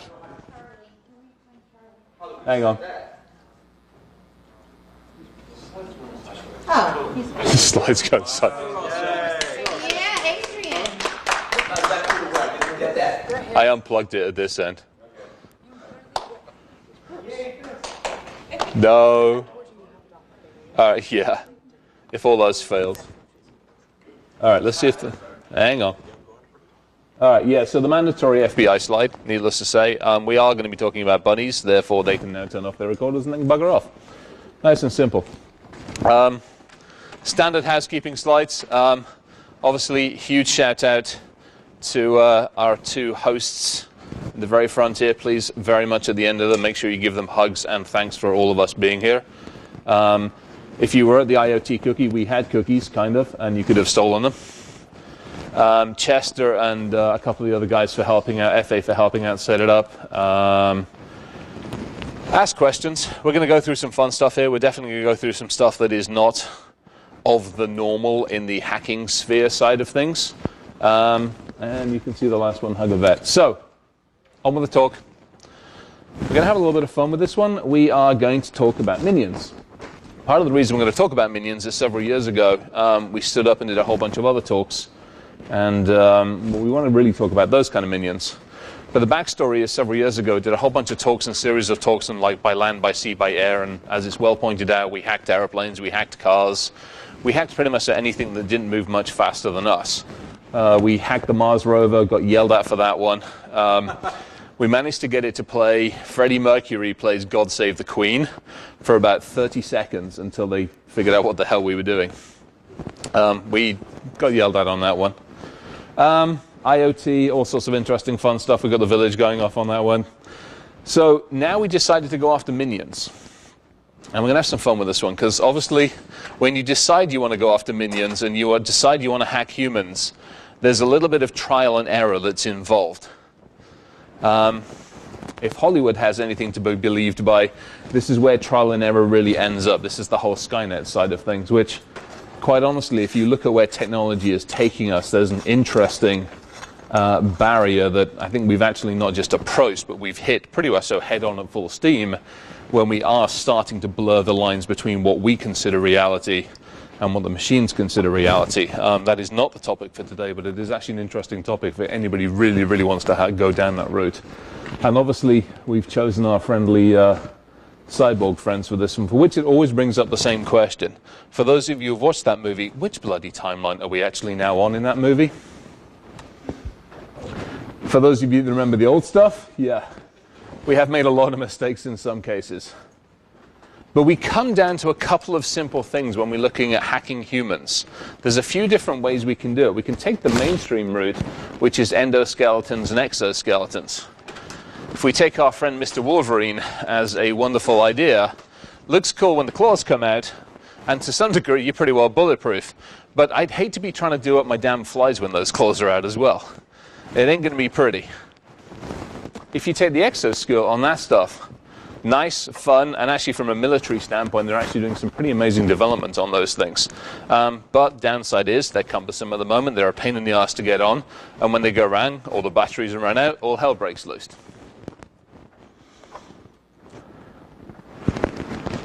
So what other options do we have when we talk about hacking humans? Quick slot. Obviously, you can reanimate the dead if we go back to our friends at Hollywood and we go back to some of the other stuff in history. It's great, gets a little bit messy, and involves lightning. Not much fun. You can steal body parts. You get yelled at for doing that kind of stuff these days. Endoskeleton stuff, obviously superpowers. Exoskeleton stuff, bit of a challenge on that one as well. And then, God, this thing is, I feel like I'm going to fall through this in a second. The bonding of human and tech. We obviously now have, and have been for a few years at a stage where we've been looking at wearable technology. You guys have heard about hacking insulin pumps.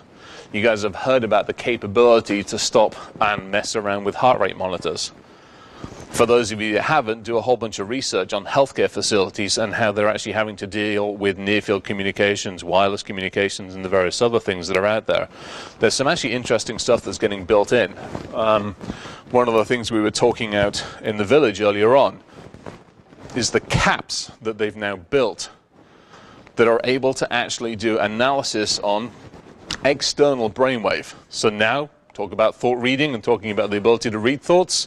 It's coming. At the moment, it's still millimetric away from the actual head, but it's getting to a stage where the further and further we go, we're actually able to measure more effectively and interpret that into something useful. Some interesting stuff on that one. So we started taking a look at what we could do to hack the humans. And thankfully, we took a good old look at Wikipedia and figured out what the hell the human body was made of. If you notice partway down here, the second one down, we've got carbon.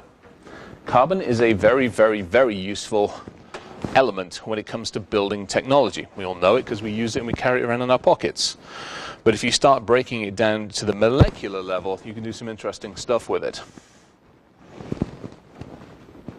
And then if we take the logic flow about what we've done with building exoskeletons, endoskeletons, reanimating humans and all that kind of stuff, we really want to say, okay, how do we actually improve the human that we are? We talk about putting tech inside of us. Well, why not actually build that tech as part of us? This is what we looked at.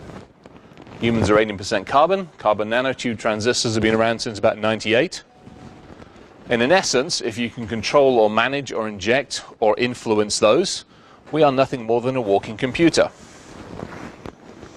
And then if we actually turn around and look at human nature itself, we get hacked on a daily basis.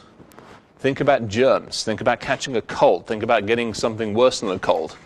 It's nothing more than the body basically being attacked. Justin and I were talking about a way to discuss this, about breaking the human body down to a network. Your cells, your blood, the flow, the network architecture, the fact that really we have 3 firewalls in the body. The barrier between the brain and the blood system, the barrier between our breathing and the blood system, the barrier between our stomachs and those systems. Those are nothing more than firewalls if you really think about it. But we all managed to get germs, we managed to get snuffly noses. So how the hell did those get in, and how can we use that to the best of our ability? We started taking a look at viruses fairly effectively. The ribonucleic acids, the ones that are actually sat there, those are the really core ones that get used very effectively when we talk about vaccines. You look at antivirus for all its ineffectiveness. It is nothing more in some ways than a vaccine. You take a look at humans and the arguably effectiveness or lack thereof of vaccines occasionally, and all they've done is they've taken something nasty, they've made it relatively tame, and then they inject it back in. Simplified down a bit. So can we do the same thing? And if we do, all your bugs belong to us. So how do we do this? Let's use nanotechnology. Let's take a look at the industry that's been out there for the last 15, almost 20 years. And then we'll break it down in this one. What is a nano architecture? How do you build these damn things? Is this science fiction? Is this reality? How do we deploy them? It's all real building this damn stuff, but how do we actually get it to do something? And then how the hell do we communicate with it? It's at a molecular level. You can't exactly jack it into an RJ45 as much as we'd like to be able to try to sometimes. You got to have this. This is my 10 seconds to actually have a drink of water.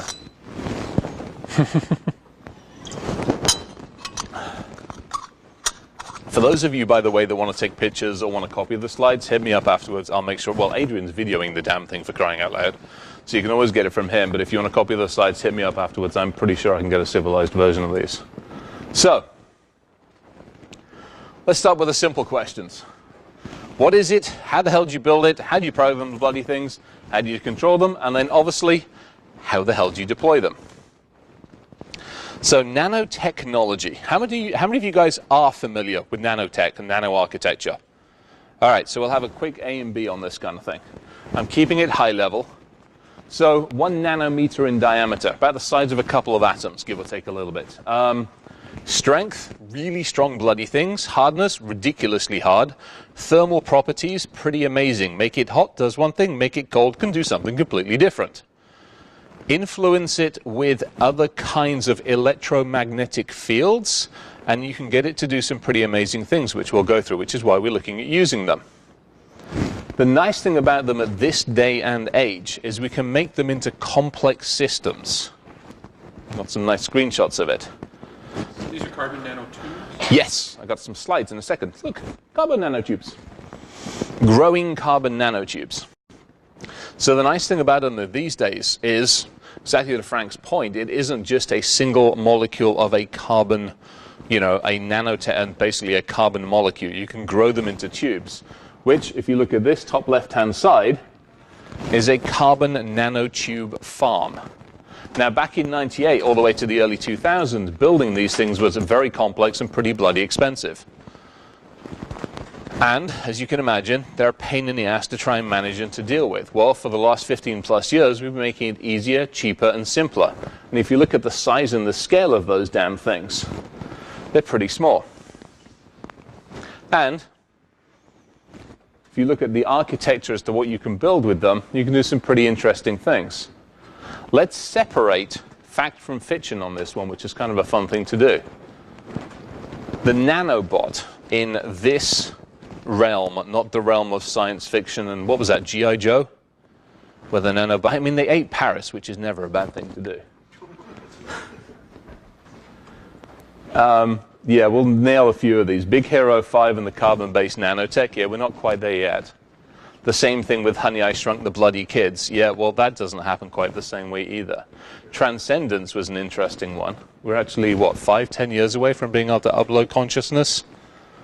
I think last I saw it was 20 years, and because of the advances in tech now, we're about 5 to 10 years away from being able to potentially upload consciousness.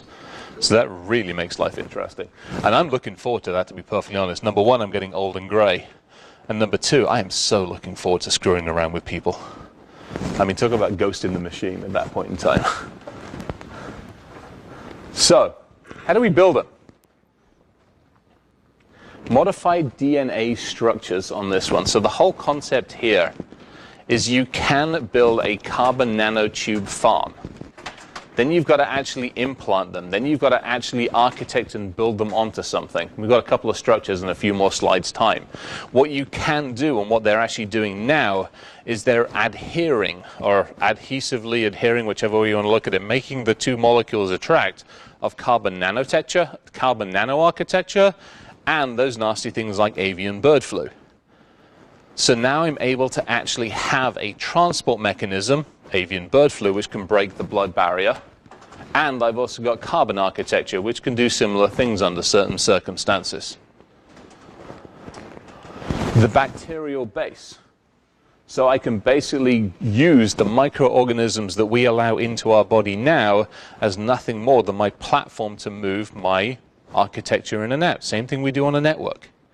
When we piggyback off of something, we're doing nothing more than using its transport and its authentication into a computer or a server to bring our payload. Exactly the same concept. And then we have the assemblies. So you can't exactly, as I said, jack an RJ45 into one of these things to actually program it and tell it what to do. But you can do some other fun things. You can actually embed programming into the carbon machines. We've got some interesting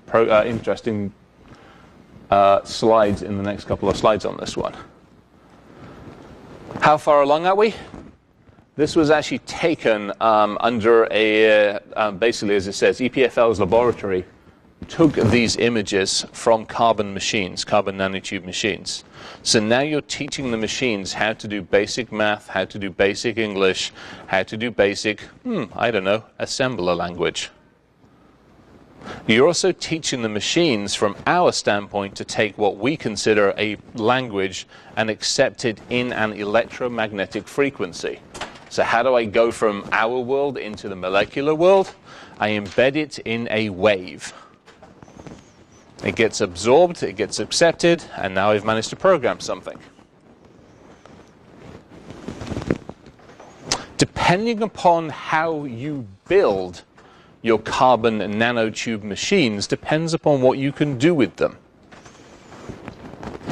They can be metallic, they can be attractors, they can be semiconductors. If you do a narrow band, in other words, a long thin tube of architecture, and you apply a single layer behind it, you can actually have it swim with the bloodstream. So now I have a transport mechanism. And the other thing that's useful, as we were talking about, so back in the year 2000, give or take a bit, it was about $1,500 a gram for these things. They were both expensive and a royal pain in the ass to manufacture. You fast forward to now, you're looking at a couple of dollars per gram. Part of the reason for this has got nothing to do with the healthcare and medical side of the world. It's the fact that they're bonding this stuff into all sorts of other applications. We'll cover those at the end. One of the biggest ones that we tend to find more in the commercial world is in jet engines. The reason we have much more effective and much more efficient jet engines are those blades can be made lighter, thinner, smaller, and much more efficient by the application of carbon nanotubes. At a molecular level, you can now smooth out the metallurgy to make it more efficient. So we're making more of these things, and now we're starting to put them into the healthcare field. I already took my drink while I was talking, so we'll move on. So what do we do about them? How do we encode them? How do we actually do something on these ones? Well, you do your research, no different than we do when we look at hacking anything else. The IoT village, the hardware hacking side of things, all of the lockpicking guys and everything else. We do our research, we do our schooling, and we figure out how to get in. In this case, we pick on either GE's nanotechnologies or some of the DNA computing companies.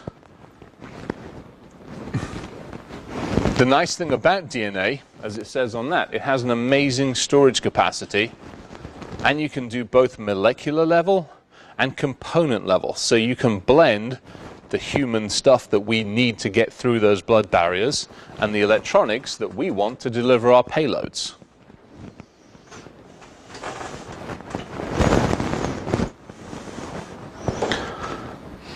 But what we want to be able to do is take an easy route. Let's be perfectly honest.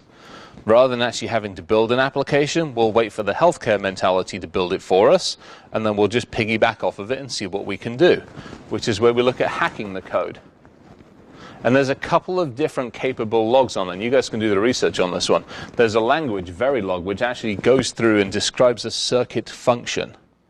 So we are down at circuit level. We're memory level and below. Because these things are still relatively simple, you can't exactly drop some C code into it and go, let's see what it can do. That shit ain't going to work. What you can do is at a component level, instruct each one of these nanotubes to be what you need it to be. Are you a capacitor? Are you an attractor? Are you the swimmer? Are you the guy with the payload? Are you the guy that's actually going to destroy, or all sorts of other things?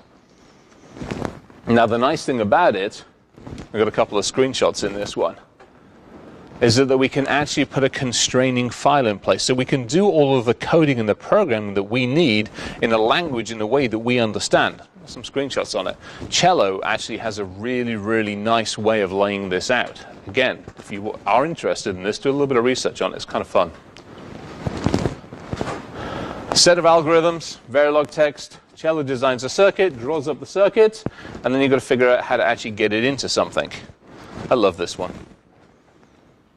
So here it is. This is where we take standard code that on the left-hand side we've built. Specific code that says, hi. It parses it, it synthesizes it, it assigns the gate flow and the gate logic, and then it basically drops it into the inputs in a frequency range that the carbon nanotubes can understand. So we've taken a program on the left-hand side that says, hi, carbon nano architecture, attach yourself to E. coli. It's pretty much a simple piece of code as that. You deploy the code, you have Cello and a couple of other programs encode it, do it as a frequency range, and then you're able to actually replay that against, in this case, wasn't inside a body, but it was against basically a test subject, I will call it for that one. Now, I've obviously built the code, I've deployed it into my test tube or my Petri dish, but I've actually got to deploy the stupid thing. This would be the nice way to do it if it was that simple. Unfortunately, it isn't. However, that is relatively simple. Those are nanobots. Top left-hand screen, those are actual carbon nanotube architectures swimming. They've been given a set of instructions to swim up the bloodstream. And that's exactly what they're doing. As you can tell, the tail, that little flappy thing at the end of it, is acting, as we do in the natural world, as basically an oscillation machine. So you've given it a set of frequencies to oscillate at, and it moves up the tunnel. Kind of fun. On the bottom right-hand side, we gave it a set of instructions as well. Simple instructions, simple basically encoding the difference between certain chemicals. So if you look up what they're doing in the nice side of the world, they are sending certain nano, in certain instances, they're actually sending these after cancer cells, which is freaking amazing as far as I'm concerned. The ability to actually pinpoint. So no longer do you have to basically dose yourself up like an atomic bomb every 5 minutes. You can send these little critters in, and you can do a much more pinpoint type of attack against individual cells. Now that's great if you leave the programming that way. But then you bring some bugger like me and who goes, oh, let's go after something other than cancer cells. We'll have that conversation in a minute. Let's get rid of some of the myths, although some of these have now changed courtesy of some more research I've done. Drinking tainted water won't actually make you infected with nanobots just yet, which is a good thing because they've got nanotechnology into the food system these days, in a lot of the packaging, in a lot of the linings, not necessarily these kind of bottles, but the types of bottles that we use and we drink. We're now starting to build that in. It can't yet get through the gut and the amazing amounts of weird and wonderful things that we have in our stomachs. Thankfully, that's acting as still a fairly decent barrier. Breathing impregnated air supply. At the time of writing, that was fairly true. That as you breathe in, obviously all the nice broccoli-looking things inside the lungs acts as some really, really nice filtration systems. Unfortunately, at the moment, it's looking like we can breach some of that. We're not shrinking shit down, we're actually building it up. That's a huge difference on this one. The whole, Hollywood, Honey, I Shrunk the Kids, I'm able to basically shrink a computer down. No. We're going back to the very, very basics. And we're building systems up, and we're building them up a little differently. And then from a timeline standpoint, we're a long way to go, absolutely. But the fact that we've got swimming things, the fact that we can bind them to all sorts of interesting technology, and the fact that we can actually give them some fairly basic instructions, we're actually getting there. Some fairly cool stuff that's coming in the next 5 to 10 years. So, where are we actually going to go after? Well, pick on healthcare because they're always fun to break. You look at the positive side, the ability to deliver targeted drugs efficiently and effectively, focused therapies, the ability to actually do much more effective diagnostics, the ability to actually do all of basically the antimicrobial techniques. There's some pretty awesome stuff. And now the dental boys have gotten hold of it as well. To look at any kind of reconstructive, any kind of preventative. There's some pretty awesome stuff they're looking at doing on this one. All right, pause for a second. I get to drink, and I get to thank Adrian actually for recording all of this. Thank you, Mr. Adrian. Okay, back to science. So now we get nasty, because the cat's airplane mode's enabled. I have no clue what time it is. Now we get nasty. This is a heximetric ring, as it says. It has 6 stations. So for those of you that are used, how many of you guys are used to writing viruses and Trojans and that want to admit to it in a public forum? We'll hold on to that for a second. Typically when you have that, you have a set of building blocks. No different than if you're going to run a payload. You have a payload that goes in and says, am I breaking Windows or Linux? You have a payload that says, how am I getting in? You have a piece of the code that says, who the hell am I talking to when I've got to something interesting? And then you have a piece of it going, how the hell am I going to communicate when I find what I want? No different than when you're building this. We have our keys, the recepting binders. In other words, when I inject this into a human, is it going to accept it or is it going to reject it? Those are nothing more than my crypto keys. That's basically my certificate. Does the body allow it or not? In this case, it does. We have our transport, an RNA bacteria. In this case, I'm trying to remember what the heck it was. I think it was something nasty like avian bird flu that we took. We have our bypass tools. So the body is actually pretty effective sometimes. The immune system goes, am I going to allow you in? In this case, the ribozyme in there goes, oh, absolutely, I'm perfectly nice. I'm wonderful. No different than if you're doing an attack against a company and you use port 80 to go inbound and outbound. Nobody filters on port 80 because everybody needs to get to the internet from the office. This is exactly the same concept. We have the reporting tool. Well, it's no good dropping something molecular in if you don't know what the hell is going on when you've dropped the stupid thing in. So it has the ability to communicate externally, again, in this case using frequency modulation. We have our payload, which is the drugs. And then we basically have the decoys, which is the endomosome disruptors. So again, the body, even though the body's allowed you in past the firewall and the IDS and the IPS, to some degree the body's still keeping track of you. You are a foreign object inside the body. So occasionally you have to have decoys. In the world I work to, we call it deception. In the world of this work that we call it to, it's a nice endosome disruptor. So, oh, there you go, it was bird flu. So, if I put this all in English, we took bird flu, we bound it to multiple nanotubes, we told the body, don't worry, it's perfectly acceptable, no problems, just let it in, it'll be perfectly happy. In this case, it was injected. We obviously have the propulsion systems, we have the ability to track where it's going, we've obviously got the decoys so that it can escape where the hell it needs to go, and in the case of being something nice, we have a drug to deliver to a cancer cell. Kind of nice, kind of altruistic, kind of a wonderful thing to do.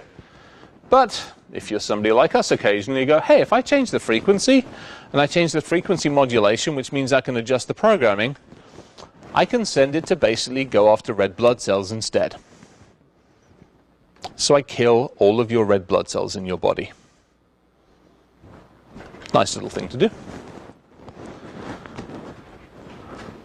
The upside of that is it's still hard to do it. The downside of it is the technology to do this costs about $100. And most of it was sitting on that table in the IoT space. It's all it takes to encode the body. This is a set that was put together back in 2013. We actually replicated and did some other stuff. This is molecular level communication. So this isn't wireless, this isn't near field, this isn't anything else.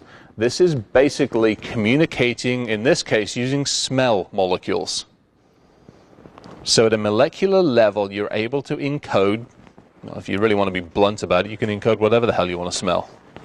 But you're encoding molecules that can be ingested, that can be put into the system for about $100, plus the 2 pieces of software and a nice frequency modulator.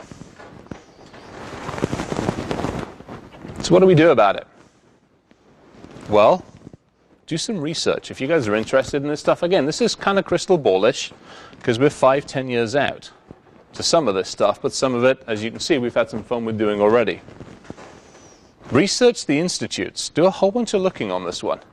Take a look at the communication forums. You know, these days we're still focused on, what, 802.11, A, B, C, N, and P now, isn't it, I think? Is there any other letters of the alphabet I've missed? G. Oh, God help, I forgot you. And N. Did I say N? All right, G, you're right. Look at the industries that we've done, and then start taking a look at the molecular level. There's some interesting discussions going on about, you know, where IT and where IT security is going. And there's always the spaces and there's always the tech that we do that still requires that nice rack of equipment, but at some point in time, that nice rack of equipment is going to change, and we're getting down to the molecular level, which is where we start to see changes as humans. Do some research on that. It's a fun little field to mess with. Obviously have some fun at GE's expense. I do on a regular basis. I have a nice little stack of cease and desist letters from them. Nanotech and food and agriculture. So this is the list of where agriculture, food, and supplements are going or have gone. So again, this is not the stuff of science fiction. This is the stuff of science fact. The ability to basically, in agriculture, instead of spraying the living heck out of the land, to deploy it at a molecular level to adjust the code inside the plant. So this is no different than our wonderful friends at Monsanto and others do at that level. Now, we all know how wonderfully we feel towards those guys, You think of the shit they're going to do with this. Not that I'm advocating to burn the building down, but I'm about one step away from it. The food processing. Milk in its normal, natural form should not be able to sit in a fridge for several weeks. Vegetables should not be able to sit out there for several weeks without rotting. We're getting to the stage now we start adjusting at this at the molecular level. Your milk's going to last for bloody 12 months for crying out loud, let alone the fact that the packaging that has it has this molecular architecture, and so there's all sorts of interesting stuff here. Not sure I like much of it. And then the supplements. There's some positive stuff to that. The ability to actually ingest something that is much more targeted. Obviously, research. Most of the stuff that was done here was done independently. I have worked with a number of the institutes and a number of the basically facilities as we've gone through this to go, hey, have you thought about this? And they went, oh shit, we didn't think about that. Help more and more of these guys actually figure out what the hell we're doing. Easy enough to do. How are we doing time-wise? A couple more minutes. Oh, awesome, cool, yay. So from the standpoint of what can we do, obviously, if you guys are interested in this, start communicating, start researching, start putting your own papers together, and start getting up on stage and saying, here's what I'm working on at the moment. Take a different tact. Go mess around in the ag industry. Go mess around in the food industry. Can you not play with that, please? It's driving me nuts. Thank you. What does it mean from the human standpoint? Well, if those goes well, it's great. There's a whole bunch of research into Alzheimer's. There's a whole bunch of research into all sorts of other biomechanical issues that we as humans manage to suffer. And this should help. If it doesn't go quite so well, it's going to be a bit of a mess. Technology, let's face it, hasn't exactly had an easy start in many different disciplines, IoT being the latest victim, shall we say. What I like about it very much so is that IT itself has definitely managing to cross the domains. I mean, it started off as it was just the computer guys, and then we started building it into all sorts of other domains. It's been built into science very, very effectively. It's been used by chemists and the biologists, but now we're building the architecture directly into their sciences. So some fun stuff there. So what do? Communicate. Effective communication. Collaborate is also another good thing. I'll be honest, I'm not the best at collaborating, as some people are very happy to attest to. I am the person that will regularly throw the Molotov cocktail at somebody that I'm not overly happy with rather than sit down in the boardroom. Sometimes it works, sometimes it doesn't. But I would actively tell you to communicate on this stuff. And then look at any alternatives. You know, all I've done here really is basically sit down and say, hey, this is where some of the challenges are. There's some great stuff coming up here, but there's some challenges. Great, find a fix for it.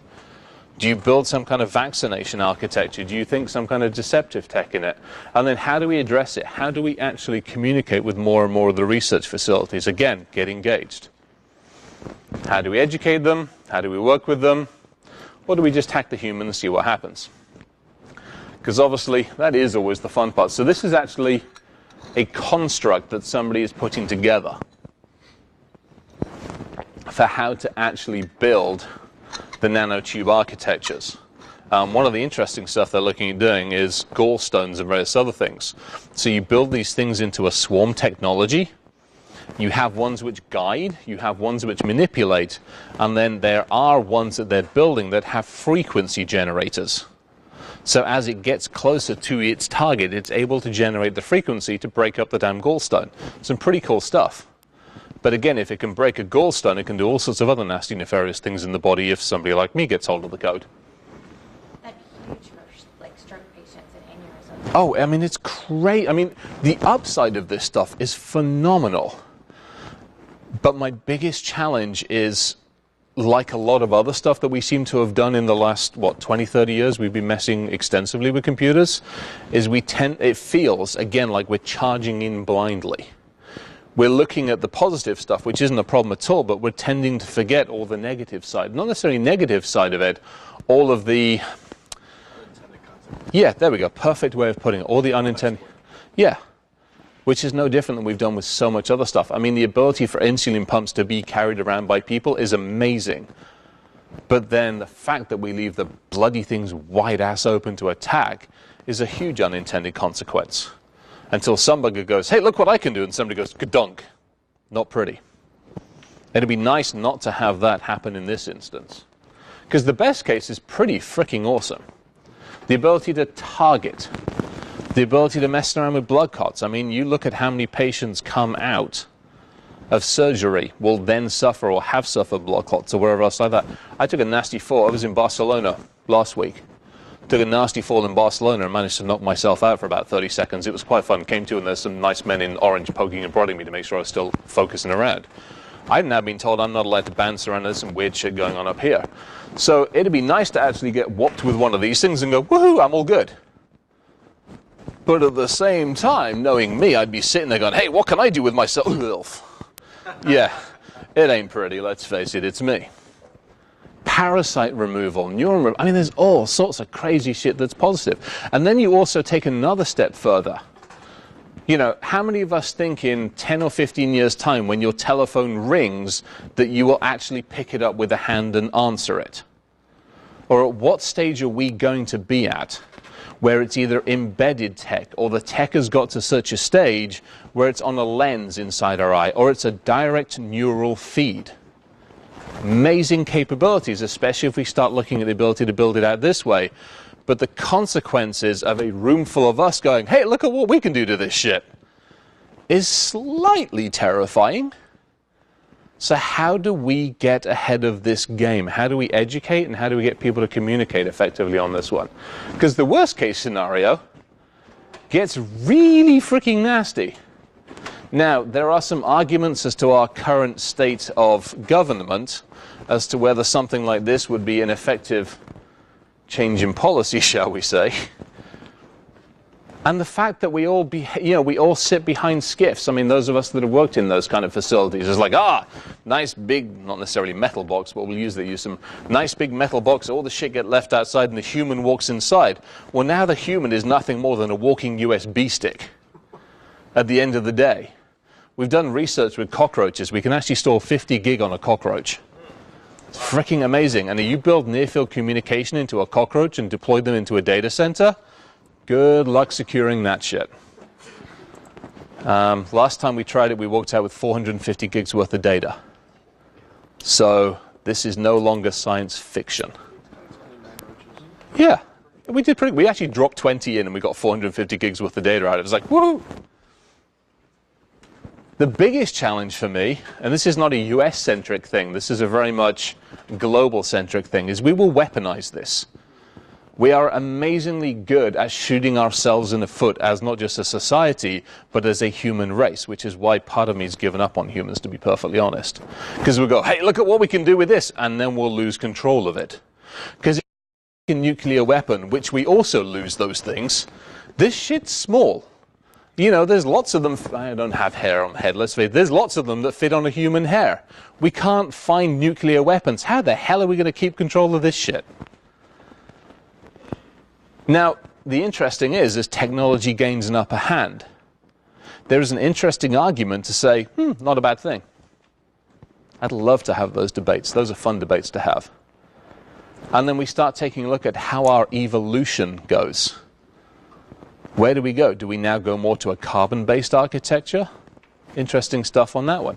And then you start taking a look at, okay, how do we influence these things these days? We influence through temperature. We influence through electromagnetic pulse. We influence through near-field communication. So the next time you walk through a TSA bloody a TSA flip in their nice little detector, you screw yourself over because you've got carbon architectures inside you. Not a pretty sight to be. Yeah, No shit. I love my little pat downs, they're so cute. I still have my TSA pre, but almost every single time I go through a TSA, they're like, you've been randomly selected. Aww. Yay, freedom fondle.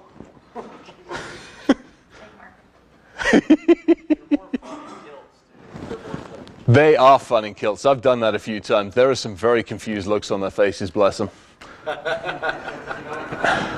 So, concluding thoughts. There is this, unfortunately, potential. It is really, you know, my frustration is we sat down, Jesse and I sat down, I don't know, early mid-2000s and went, hey, you can hack agriculture, and by the way, here's what we can do with cars. 10 years later, hacking cars is a thing. I'm like, great, well done, boys. We obviously did the same thing with planes, as that's spread all over Google, for crying out loud. But before it got spread over Google, we spent 5 to 6 years trying to talk to the industry. Like many of us in the industry, how frustrated do we get that our own sphere of influence doesn't necessarily always listen to what we're trying to do them until the last moment or until shit's gone too late. That's fine when a firewall fails, but when you've got shit like this embedded inside of us, I'm not sure I want to get to a point of failure before we actually decide to do something about it. Because quite honestly, I'd rather avoid this. I don't mind if this happens. I'm on the record for this one. So, we do have the opportunity to influence change. As a race and as a society, we have the capability to change. We've done some amazing freaking things. We've also done some dumb as a box of rocks shit too. We, as the guys standing up on stage, also have the ability to teach and to help educate and to help get people to think better than we can, for want of a better way of putting it. My job is nothing more to make sure that the people, the rugrats that are younger than me, come up better, faster, and smarter than I do. And the rest of us should feel the same way. This isn't protecting the frickin' information, this is giving it to somebody else so that when I croak, somebody else can carry on the fight. It's as simple as that. Or, as it says on the last point, we do have the ability and the time to prepare for this. So, closing slide. We do have a hell of a community. Can be a little disjointed at times and a little challenging, but use it. And the reason I say that is I run into so many individuals that go, well, my boss doesn't listen, or my CEO doesn't listen, or my CXO doesn't listen. Reach out to the community and help, and have them help you understand how to talk to people. Or, worst case scenario, we dox your CEO, he realizes how bad it is, and then he'll listen to you. It's always different ways to do it. Obviously, to our wonderful hosts, thank you very, very much for having me here, despite the craziness and the fun stuff. Obviously, to Ricalvio for letting me stand up on stage and cause chaos and mayhem. EFF for always putting up with me. Eddie for everything. And then, obviously, as the last thing says, get out, go have fun, and make a damn difference. Guys, last slide. Thank you very, very, very much. Almost last slide. Any questions from you? Yeah. All right. Am I good for questions? I'll do questions while we line up the next person. Couple of minutes. Go for it.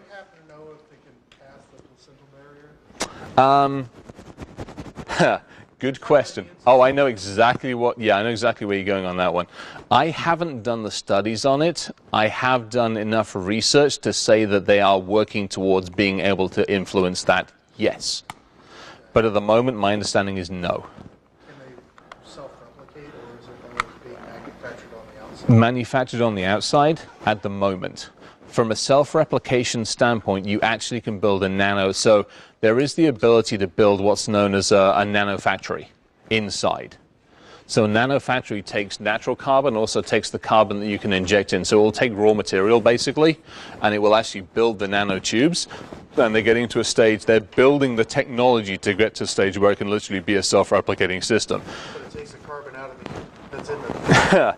There's two different ways. You put carbon in, but they're also looking at seeing if they can get carbon out. Yes. There's some really freaky stuff going on, and there's still a long way doing it. It's them throwing a crystal ball down the line to see where they can take it. Yeah, but that's not there yet. To make that very, very clear. But the discussions have obviously been had, because it's, okay, if I can get something into you, not only how can I get it to replicate, but also how can I get longevity out of it? I don't just want to inject you now and have something that works for a little bit. How do I have it so you literally have a continual health monitor inside of you that does nothing more than does some level of self-repair? There's a lot of discussions around it. There's a shit ton of really cool white papers about it, but it's still very much on the theoretical side of the world. I was also just thinking of corpses that have been infected with it. Oh, yeah. Yeah, there's all sorts of shit that's got to be figured out. Go for it, and then I'll come back to you. Have you guys had a chance to look at how some of this carbon nanotube research would now be affected by the recent improvements with CRISPR? So like now you basically do CRISPR gene editing, Walmart willy-nilly, right? Yes. Yeah. There has been. I haven't done much on that one, to be perfectly honest. I've kind of more been focusing on this side of things because it's fun and it's interesting. I got to be perfectly honest. But I know, again, there's some people out there. Again, do the research. There's some amazing research papers out there on this stuff. Go for it.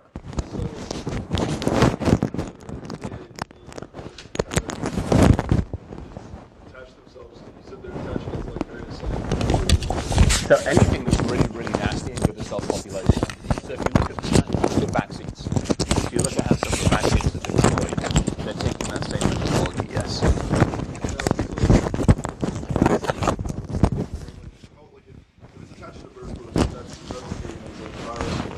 Yeah.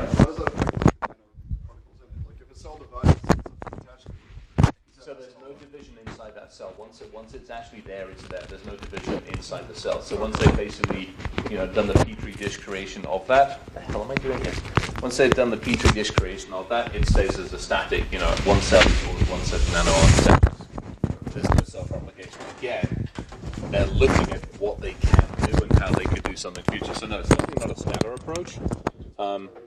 Yeah, it's fairly tied. So, I will build a set of carbon architectures, and I will basically inject into a flu architecture, or a bird or avian or anything else along those lines. And then from that point, I then have in the process, I can see how much is bound. Is it 50%, 60%, 80%, 90%? And at a percentage threshold, I know I'll just inject. So does that make sense? No problem. Any other questions before I bug out of here? All right, awesome. Thank you very, very, very, very much. Enjoy.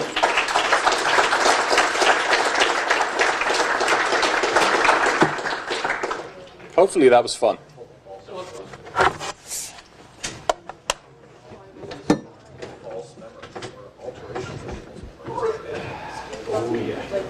Thanks, Chris.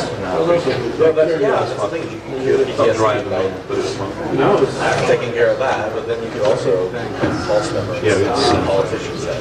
And that was the nice stuff. All right, I'm assuming that I'll have to say goodbye before I just So, got more people coming in the room. Obviously, you're about to give stuff away. Yay, stuff! So I think we have a combination of prizes and a raffle. Do you have your raffle tickets? I never got one. Oh, is Lynn Howell? We've been to Carmen. Oh, hi. You got all this stuff. I know where most of the stuff is. What's that? But you've got a snort piggy. He's got a snort piggy. I know, right? He's got a hat. Yes. I like that. Is this you?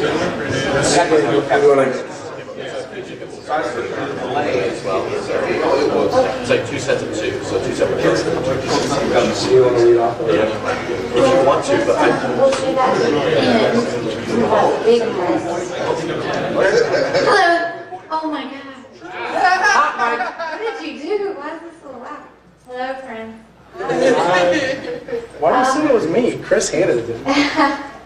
So, do you have your computer? Yeah. So, this is Lynn Tile, and if we could just give him a big hand today.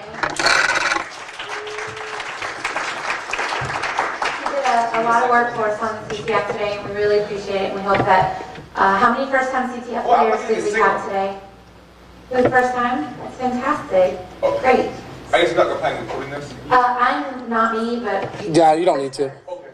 Don't worry about it. So I'm going to turn it over to Ms. Howell, who's going to run through the CTF and Perfect. help you out. Thanks. Perfect. Good enough.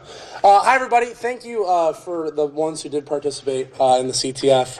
Hopefully, I know that my style of puzzle is not necessarily your run-of-the-mill CTF puzzle, and I had a lot of fun times with the participants that did show some effort there. So, as always, give yourselves a hand for the participation. Thank you very much. A couple of stats first.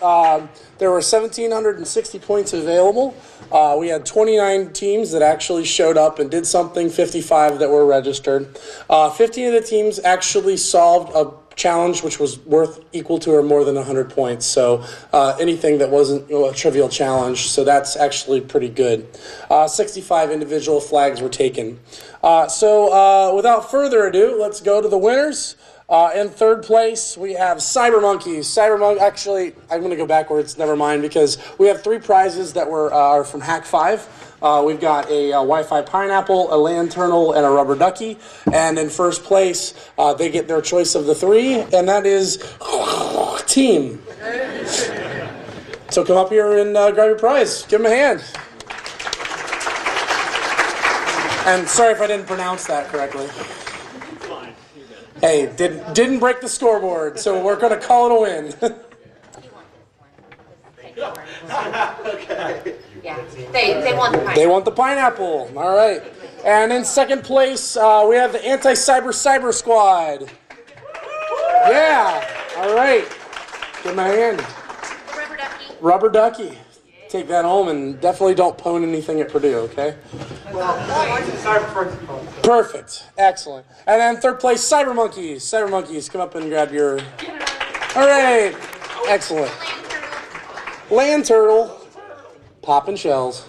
Awesome. So I'm going to go ahead and give a quick rundown of the challenges that were solved. We'll start with crypto. This was the first was just Rot 9. If you don't know about rot13.com, you do now. The second one, referee. Referee was a reference to a Playfair cipher. It's a Playfair cipher keyed with Indy. And so if you use Rumpkin and put in Indy there, you get the right answer, which is make sure you always remember to play fair, I believe was the answer there. Russia. So one of the things that I think is this is just an editorial, but I think that we use a lot of ciphers and a lot of things in our industry that we don't actually understand. And so I want you guys, even if you don't see this, I want you to go through the math and try to understand how RSA actually works. Because the point of RSA is that if you have I gave you N, right? I gave you the RSA modulus. And you can actually trivially go through the math, factoring N, and then finding the encryption and decryption exponents. Because it's literally just a little bit of factors, and you do the Chinese reduction algorithm on it, and so you can figure that out quickly. But seriously, I would suggest that even if you want to just go through this challenge and try it on paper, if you're at all interested in crypto, it will make you understand RSA a whole lot better about why it works. Can you give them just a minute to take the notes? Yeah, by all means. How did you make the jump from Russia to RSA? The 3. It was supposed to be Russia. Yeah. Okay. Yeah. And the question mark was because, there's always been a question about whether RSA had a big part of the Russians too. So it was sort of a double entendre. It was a double entendre. It's not right. Yeah. Cool. All right. So the programming, guys had a lot of fun with these ones. The first one, I taught you guys how to play video poker. So now you all want to go to Vegas and make millions of dollars. There are a couple of different ways to solve this because I let you seed the random number generator. So my personal solution, how I solved it, was with keeping 2 concurrent connections to the server and essentially going one hand ahead, so you knew what the future was going to hold. So you should know whether to bet all your money or not all your money. It's that solution was able to solve it in 1,006 rounds. If you did better than that, good on you. But I didn't do anything. I did it very naively. I never drew any cards. I just either won or didn't. So you can optimize the crap out of this solution, but it just works good enough. Decode. Sorry guys, I'm not going to waste the solution because this was actually a pretty cool. Back me up on that, Reagan. I shouldn't waste the solution. So you may see another version of that come up at another con, Circle City Con again soon. Where is that at? I've heard of it. It's Chicago. Burb Sec really south. Got it. And then we had a number of lulls. Stranger Things, a few of the teams got this one. Essentially, the Stranger Things reference is the Upside Down, right, if you ever watched the show. And so it was legitimately just a zip file, which would have been bitwise reversed. Anybody that saw the KP right at the end of the file would have been a clue as well. Do a quick Python or whatever just to reverse the file, unzip it, and there was the flag inside the zip file. Text me. This is pretty cool because this is actually a fully formed program, and so all you had to do was transcribe it into a file, download the emoji code compiler, compile it, and run the program, and it actually just printed out the flag. Actually, I can just show it to you real quick. Oh my God. So I'll just show you guys here. Let's see. I'm going to make that a little bit bigger. So that would have been miscellaneous. So yeah, so basically, like I said, this is just the contents of the text message. Right, and so you can just compile it with the emoji code compiler.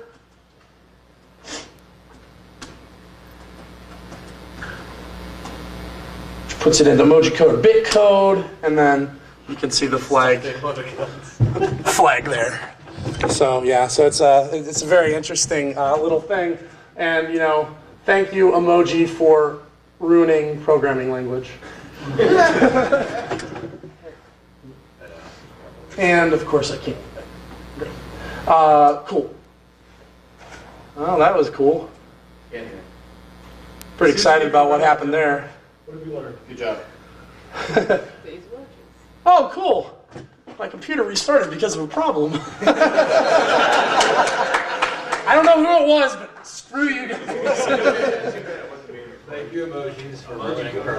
Yeah, seriously, emojis again ruin everything. So there you go.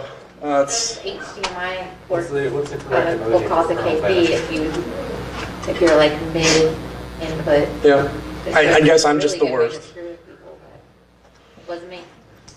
I'm like way. I don't believe you. It's like physically impossible unless they're nanobots. Shit. Hate it when they happen. All right, well, I'll tell you what, I'll raffle a thing. Yeah, raffle a thing off. Who's got a... Get out your ticket. It's kind of bad. And 262213. What's the prize? You'll find out when Mind you your win. business. You're getting it anyway. 262213. Nope. Nobody? 262230. Really? 262215. Is anybody looking at their ticket? What do you have? 262215. Hey. No, it's not going to take it up. Come collect your Snorty with the black hat. This is pretty awesome. This was a black hat. The little black hat for DerbyCon. Snorty did a DerbyCon thing. Yeah. Okay. Tell me when you're ready. I'm gonna do one more. I would love to. 262182. No. 262211. No. Oh my God. 262253. Wait, Do you have it? Yeah. Oh, thank God. Okay. You get a DerbyCon bag with an in-game bottle opener. On a college. While we're on the DerbyCon thing, I'll do. You gotta do one more. Yeah, of course. 262191. 187. No? Okay, all right. 186. Okay, that's not random. 161. No? No 161? 162? Bat search is very inefficient. Did I already read these? 168. Oh, you got that. Hey, there's one. Somebody figure out the operational complexity of bat search for me, please. Yeah, there you go. No, Bat Cat. I'm not going to ruin it for anybody who didn't actually talk to Bat about this. So, moving on. Yeah. So, the reversing challenges. So, the first one was fairly simple in terms of the scope of reversing challenges. It was just a double table lookup with an XORed string. So, there were a couple of different ways. You could either brute force it throughout, by looking through an IDA or Hopper or whatever, or Anger is actually a really good tool to solve this. So if you haven't looked at Anger before, it's a Python-based reverse engineering platform that would be really useful. And also, I'm pretty much on the side of Anger for all the time. Library book. This was kind of the the crazy pants of all the reverse engineering challenges. We had one team that was solved. Was anybody here the one that solved it? Cool. But basically, it was a packed binary where it was with the BSI packer, but we're at BSides Indy. But if you'd ever seen a packed binary before, it's really suspiciously looks like UPX. So if you just replace the BSI with UPX, you can unpack it with the normal standard command line tools. But the binary still crashes because everybody always forgets to return your library books. I removed all the return instructions from the binary and replaced them with knobs. Because you always forget to return your library. Anyways, so basically the easiest way to find that pattern is to look for all the leave instructions, which are at the end of a function, and then just patch back in the returns, at which point you could just run the binary and get the flag in the standard out. So I would encourage you to go ahead and try that one to go with your said foo if you want to try that at home later. But that's the basic idea there. Yep, and you can see that there's a screen cap from IDA where at the end of the main function, it just sort of kept running into the next function. That's why if you were looking at it in GDB or something, it would all of a sudden be in a way different function than you thought should be executing because it would just keep running down the end until something went wrong.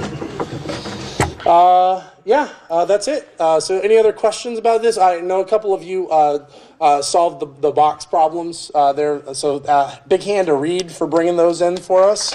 Those were awesome. So any last issues? Any last questions? All right, great. Thanks a lot for your participation, and I'll see you guys at Circle City Con.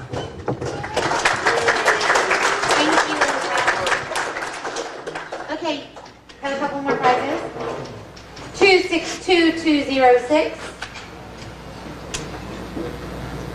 and 195. Yeah, good job. Yes, no. 263. I'm just gonna keep calling them out. You can see her all day. 255. 255.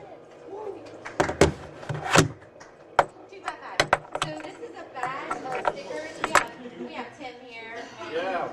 He makes all the stickers for like all the cons, which is great. And what he's done is compiled a bag of all of his stickers that aren't full of bad language. And he 3D printed like a fidgeter spinner, so it's awesome. Yeah. Thank you, Tim. Thank you. 262255. Did I? Okay. 222. 222. Yeah. 222.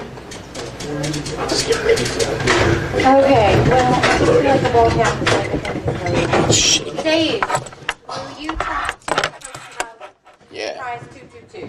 Prize 222 is this badge. So this fun, cool badge was made in 30 seconds, right?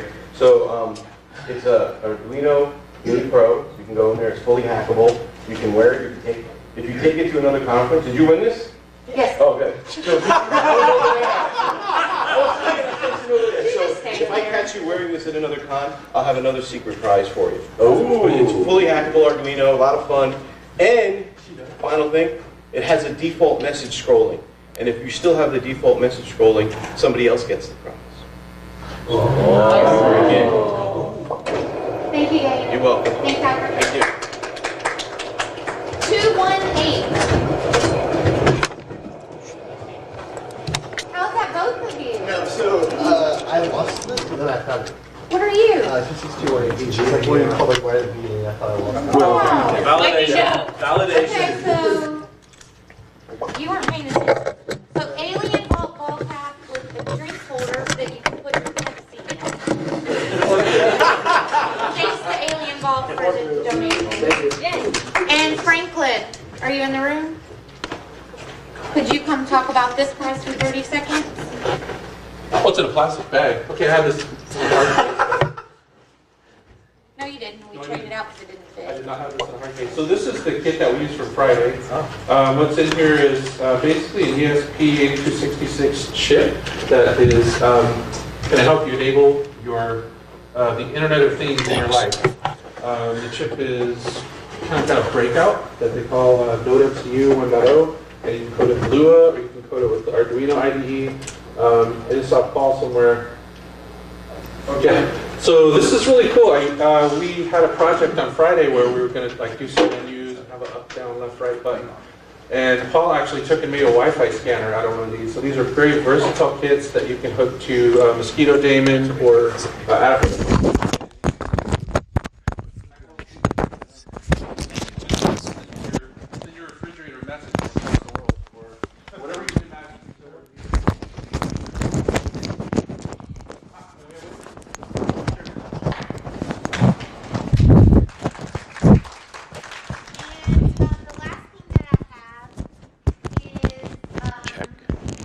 BSides Indy sweatshirt, like the one I'm wearing. Well, yeah. And so I decided that we should give it to somebody that seemed to sort of step out of their comfort zone today, because that's what we're all here to do. And we have a student here who is not a security student. She's actually a student of education, and her name is Katie. And I spent a little time with Katie today, and she picked her very first lock with DOS Man. Yeah. Woo!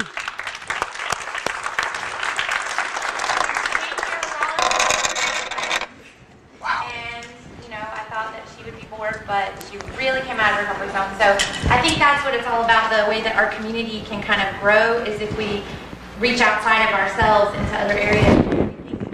We may not have a place, but we really do. And we have a place in education, just like we have a place in healthcare. And, so. Yay!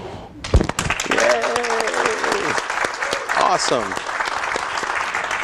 With that, I'll just yell. This is Dave Schwartzberg. He puts a lot of. Oh my God! So we're gonna not do that right this second. We have 2 more raffle prizes. No, I'm not gonna OJ, good memory. So I run Circle Want to do City sound Con check? with a bunch of other folks.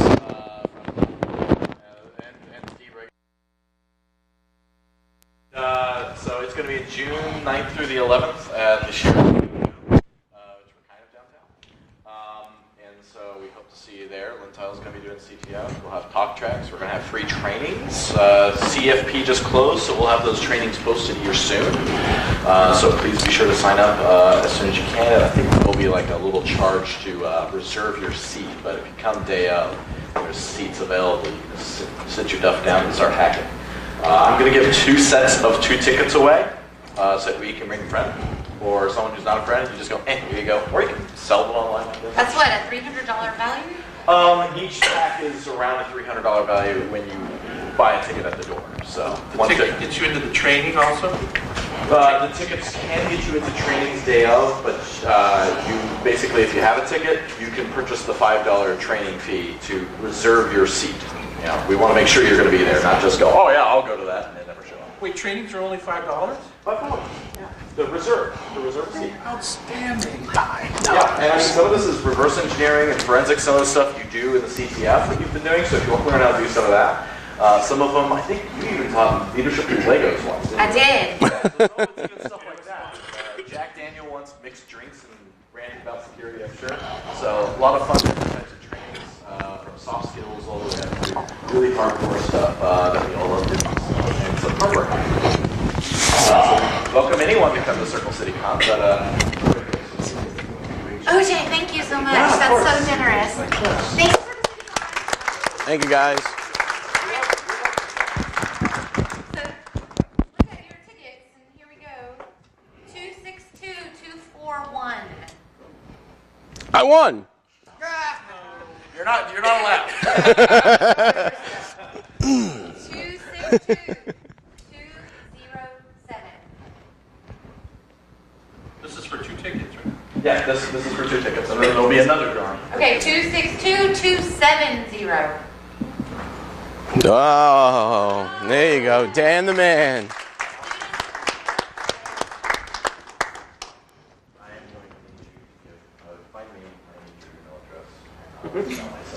Nice try, China. That's your response now. Actually, you hang on to that. You hang on to the. Wait, I don't know.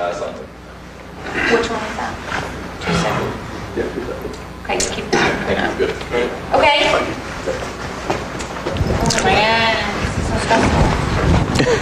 It's like Wheel of Fortune. I'm finally ran away. 262202.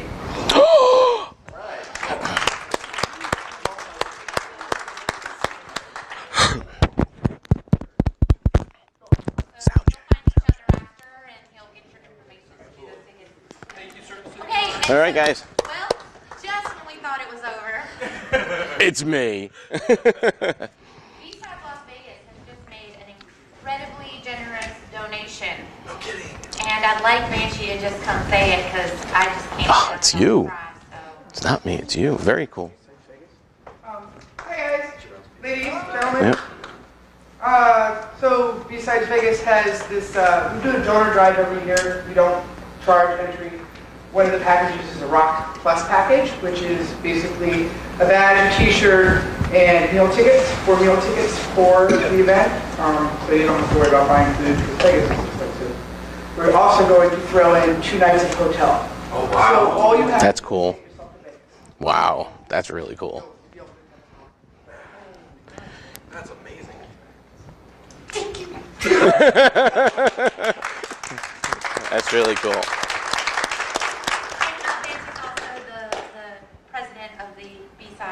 Board. So very generous of you. Thank you so much. That's so cool. All right, look at your tickets. 262206. Nope. I know.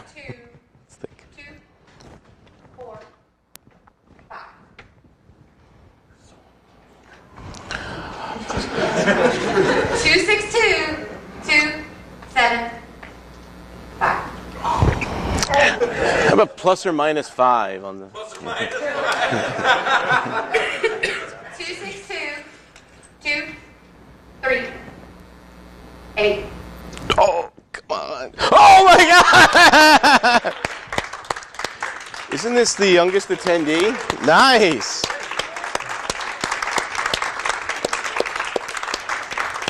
Do you have an age minimum?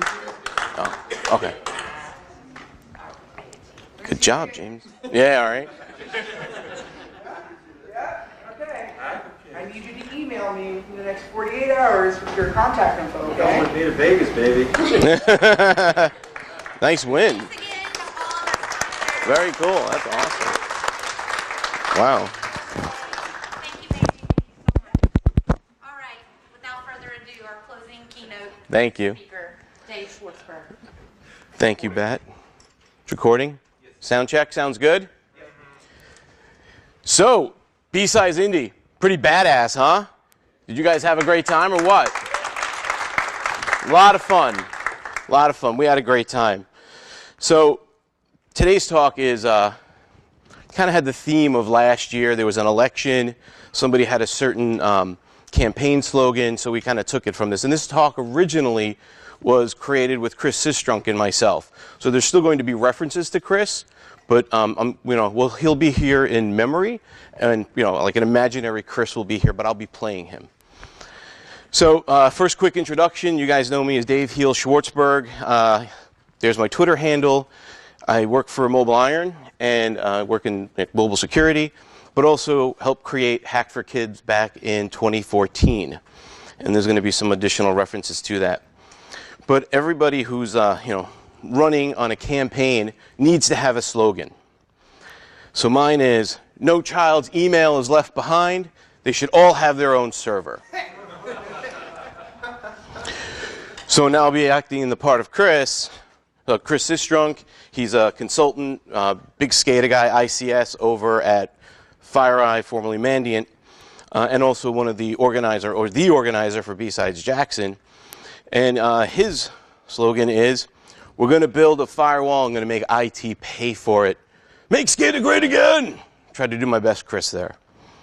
So in the spirit of us all being patriotic, technical, and security people, please chant with me. USB, USB, USB. Thank you for your participation. So now, why don't we just kind of cut over to STEM. So anybody here never heard of STEM before, knowing it is science, technology, engineering, and math? We've all heard of it. Good. Little background, most people don't know. It was started back in 1997 by the National Science Foundation, and there was a committee who voted that this is what they want to do to help educators be more collaborative on what they're teaching U.S. students, early childhood, middle school, college, because we were falling behind internationally when it came to these disciplines. About 13 years later, a group of people came together and said, we're missing something, art. So they created a website, STEAM, not STEM. And art's important. It absolutely is. Creativity is kind of like a foundation of what we do, and as humans. About 4 years later, Rob Furman from the Huffington Post wrote an article on, we need to include reading, which creates the acronym of STREAM, which is very interesting. But reading is also important. All these disciplines are very important. I'm not saying one is more important than the other, but I'm really here to focus on STEM. So is Barack Obama. So back in 2010, Barack Obama wanted to expand what we're doing with education, so that way there would be $250 million available to train educators and enable them to train future students, which is great. So when you have all these funds available, you could start to really do things, because we all know, even when we want to do our science projects, when we want to hack harder or just kind of learn how to code, there is a cost. There's a cost to get on the internet. There's a cost for equipment. It's not free. I'm going to read this one part that's bolded. So I think this is really kind of really represents and reflects what a lot of the people in this room kind of think and feel. So, paraphrasing, science, it is an approach to the world, a critical way to understand and explore and engage with the world, and then leave the capacity to change that world. What does that sound like? All right, we'll get to that in a bit. But very, very important. So how do we come up with this? So we hang out, and Chris and I were just kind of talking about how we need to include hacking a lot more in some of the things that youths are doing. We believe that they're natural hackers for a variety of reasons. And so we wanted to kind of come up with an acronym. And we came up with maybe putting the H after the S, but SHTM, Your EM didn't seem like you could put another vowel in there, and we didn't think that would be appropriate. So then we thought, well, THS wouldn't also be a good choice. But so we came up with the H before the M, and now this is tricky. Is the H silent? Is it not? How do you say that, right? Is it STEM with a long H, and that sounds kind of creepy? Or are you clearing your throat? STEM! Excuse me. What do we want people to say? Yeah, STEM with an H. Yeah. So it's just pronounce STEM, or if you choose one of the other ones that you like, feel free. But we just decided that that seems to work the easiest for everybody. So what are you talking about, this STEM? This was one of Chris's slides. He likes doing impersonations. So we're going to present to you very quickly science, technology, engineering, and hacking and math. I think you guys saw that coming. But really, it's arguable.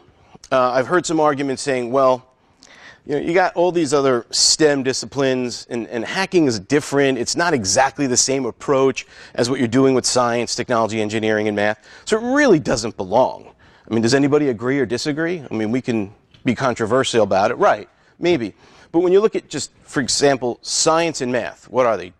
Methodologies to solve problems, very simplistically, right? Methodologies to solve problems, and if you keep using those methodologies, hopefully you'll continue to solve some problems. Some of them might be more difficult than others. But when you look at technology and engineering, is that the same as science and math? No. It's applications of science and math.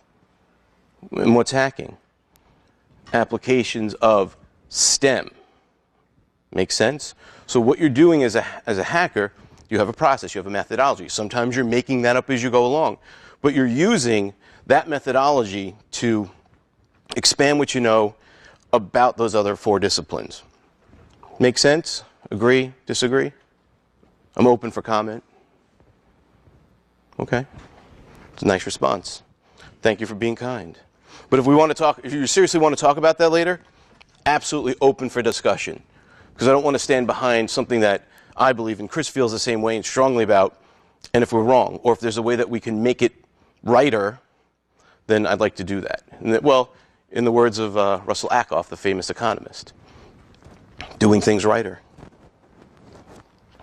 So, quick overview of why we think this is important. First, we're going to have some reasons on why to include the H, or hacking, in STEM. There's a lot of hacking education going on. If anybody's like an old school hacker or can think back to when they were dialing up to a BBS, it's kind of tough to get into a crew, right? It was very different. A lot of this information was coveted. You couldn't just get it as freely as you can now.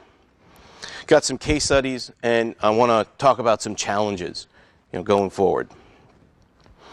So who here was like a technology hobbyist that turned this hobby into a career?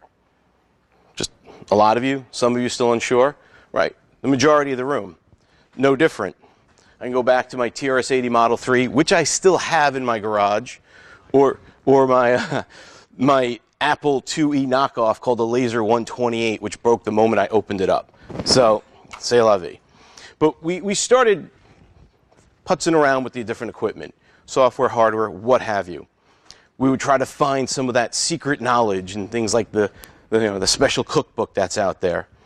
Or you can see, like on the far right, kids, hackers, breaking things, breaking into banks, those damn hackers. Those kids are all the same. They're a problem. Got to get rid of them, right? And then there's also some of the ones that became professionals, right? Kevin Mandiant, right? From Mandiant, now over there at FireEye, so Big Uncle Kevin. And then Uncle Dave. Like, who doesn't love Uncle Dave? Great guy, great contributor to the community, another person who went from a hobby to a profession, and people like giving back to the community. So this is kind of a lot of us, right? But also the media has their say in things.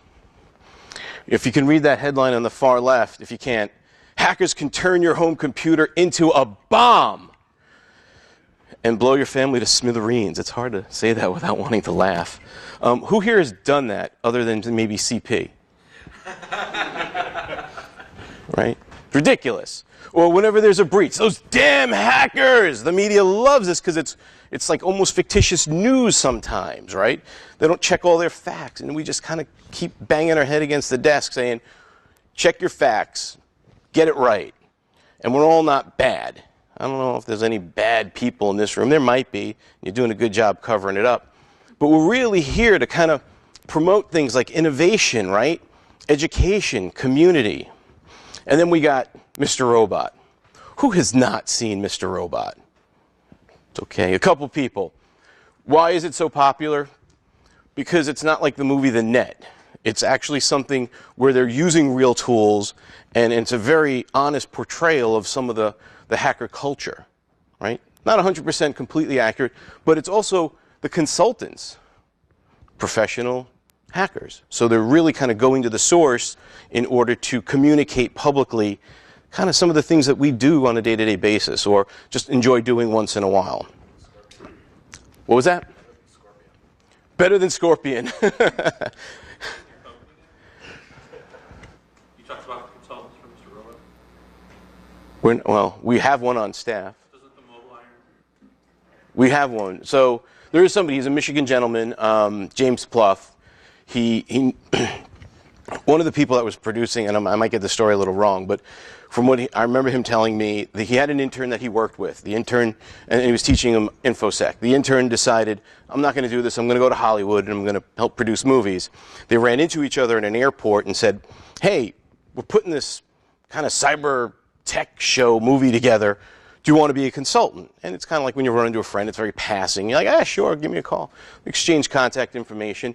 And James really was like, nothing's probably going to come out of that. But a month later, the gentleman contacted James, and his first year working as a tech consultant, just simple stuff like verifying that the use of certain technical terms are being used properly, coming up with some kind of creative hacks that kind of integrate into the show. And his first year, though, you kind of think, wow, this is really cool. Well, it was a startup, so they paid him with a T-shirt or sweatshirt, just kind of like yours, but it says Mr. Robot. It's pretty cool. But now the show's taking off and things are good. He still works at Mobile Iron. But I wasn't going to bring that up, but since you did, it's all good. Yeah, and James is so cool. He's a great guy. So, so we have the media, but there's also a workforce shortage, right? You know, a part of being able to work or be a part of the skilled labor force, you need education. You could start as a hobbyist. You could go to school. You can learn. I remember going to school. This stuff wasn't there. In college, it was only learning how to become a developer. There was no networking courses. There was no cybersecurity. And now we have that, at least in universities and somewhat in high schools. But lower level, it really depends on the budgets and the available funds within that district in order for them to teach, say, elementary or middle school kids any of these kinds of fun skills, or even to kind of mess around with a Raspberry Pi or an Arduino. But CSO is seeing that there's going to be about, I think it's the year 2020, 1 million open InfoSec positions. I think that's a global number. I don't think that's just the US. But that's a lot. That's not far away. How are these people going to get trained? We can't keep working as hard and fast as we do. We need to start to bring in some new people and train them. And at BSides Las Vegas last year, Swag was walking around interviewing some folks, and they're asking different practitioners of, like, what's a good way to approach this problem? And some people just, I don't have any idea. And it's a hard problem to solve. Educating the next workforce, getting those 1 million people employed. And so that's a bit.ly to the video if you want to watch it. So when we go to education, we look at kids. It's actually kind of playing the long game. There are people today that we can train, but if we start with some kids and those people that we can train today, it'll be a lot easier path. Don't we want to have like a smoother road to drive on rather than a less bumpy one that we keep hitting potholes with? So why kids? Well, first of all, they're very curious. Have you ever had a kid ask you a question and you give them an answer, and what's the first thing they say after that? Why? Why? Why? And it's incessant, but as an adult, you kind of get it and you take for granted that you get it, but for them, the world is new and they're very eager to explore it. So, it's a part of our responsibility to kind of get them through all those whys. I love the next one. They question authority. My kids love to question authority. In case I didn't tell you, I got 3 boys, ages 11, 9, and 5. And even the 5-year-old, he stands up for himself, which he should. But when we're like, hey, it's time to, take a shower and go to bed, nah, I'm going to watch YouTube videos. Maybe that's not the best way to question authority. But don't we do that today? Don't we look at whatever the government or some entity's doing and saying, that's not probably the best way to do it for reasons of caring about people or just human rights? But we should continue doing that. We should never stop questioning authority, and neither should kids. But they should respect authority, and so should we. And they're darn persistent. Again, back to the why, but even when they're stuck trying to solve a problem, you ever see a kid trying to put a square peg in a round hole? They're not going to stop until they get pretty darn close, or you give them a cookie. Sometimes a cookie's the best way to go. But the persistence is also very important. Aren't we very much the same way? Right? How about their ability to innovate? Excuse me, I got a great example of that coming up. But if you give them something, we saw that today at the table in the next room. Gave some kids some electronics. Yeah, one of them picked his head up. And they just went and just started plugging things in, doing some stuff that none of us probably thought of before. And that's great. We want them to do that. Innovation is so important when it's done properly. But if we don't have people properly trained on what security principles and practices are, and when they do create new technology, IoT, they have to have those security practices in there. And if they're not doing it from the design, what do we have? IoT. Excuse me. And they're also great social engineers. Have you ever had a kid say, well, I'll give you my example. So I'll have my son come up and say, well, I want to go to a movie tonight, and I'm going to go with my friends, and his mom will be there. All right, what'd your mom say? All right, I'll be right back. She said to ask you. I said, okay. Well, and we go through the questions. Is your homework done, et cetera, et cetera, et cetera.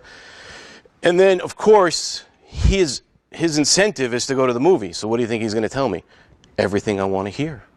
Yeah, homework's done. Well, they're always going to use that ability, excuse me, to tell us what we want to know, tell us what we need to hear to get to the next level. Are we any different as professionals? I'd say not. I mean, doesn't mean you have to be a liar, but what's a good social engineer? A liar that's not caught. So my kids have learned to be good social engineers. This is a great story. This is a really good story. I mean, aside from like starting this stuff at 3rd grade, this 5-year-old boy, while his dad was at work, wanted to use the Xbox. His dad works in IT, of course, wants to have some tech laying around, and his kid, well, also his dad put a passcode on the Xbox, so his kid can't just use it any time of day. Makes sense. So what does the kid do? He uses his curiosity of punching extra codes and is persistent to not stopping until he performs a buffer overflow on the Xbox with the controller and gets right in. It's a great story. Find the video, and the interview kind of went like this. I wanted to play video games, so I kept pushing codes until I got in. Yay! So cute. Love it. Oh. 1, 4, 9, 2. Okay. And 1, 4, 9, 2. Is it okay to share your password with people? Yeah. I'm sorry, what'd you say? Yeah. You guys heard that, right? Is it okay to share your passwords? How many of you guys have users like that? They think it's okay to share their passwords. Or you can call them customers. But that's little Benny a couple years ago. Really didn't speak very much for many years, but whenever he went to go and unlock the tablet, he would always say the passcode out loud. You know, his incentive is to get in there, but it took about a year to teach him to say it inside his head. And then finally we got him to change the passcode. So now only Benny and I know the passcode, and it was really cute. And he's like, "Mommy, I'm not allowed to tell you the passcode." We had a conversation after that. Here's another really great story. So kind of back to Benny, though. You know, we do have people that don't put passcodes on their devices. They may have like company email. They may have something on there, like some files that maybe they do some like insurance inspections, and they went out to the field and took pictures of some really bad scenes, and this all should be really kept private. But their device could be easily broken into if it's an older version of Android. I think we also have somebody in an elected position that's using an older Android phone and does a lot of tweeting, which could be a problem. So here's another great story. So this is a story about Chris Sistrunk's son, who was learning how to use MIT Scratch. You guys know how to use Scratch? It's fun, even for adults. Simple way, it's kind of like Legos with some coding syntax. You don't have to be caught up on doing all the typing, but things snap together very nicely, and if they don't belong together, it just gives you a nice, pleasant beeping sound. So Chris's son had this Pong game that he made. But, you know, with his curiosity and innovative skills, he said, you know, every time player 1 or player 2 hits the ball, I want to make some random colors. I want to make it all psychedelic. I want the ball to go nuts. I think he even had some sounds that were going in there and getting louder and louder, driving Chris's poor wife insane slowly. The next thing was, he said, well, I want to win, so I'm going to change the rules. Every time I hit the ball, my paddle's going to grow 10 points in size, and every time player 2 hits the paddle or hits the ball, their paddle's going to shrink, making it harder and harder. But then he actually said, well, let's make the ball bigger, where it just kind of went back and forth making noise and just kind of stopped moving, and it was just this big psychedelic blob on the computer. Kind of cool. That's the innovation and curiosity. But being the 9-year-old that he is, what do you guys think he named his awesome Scratch program?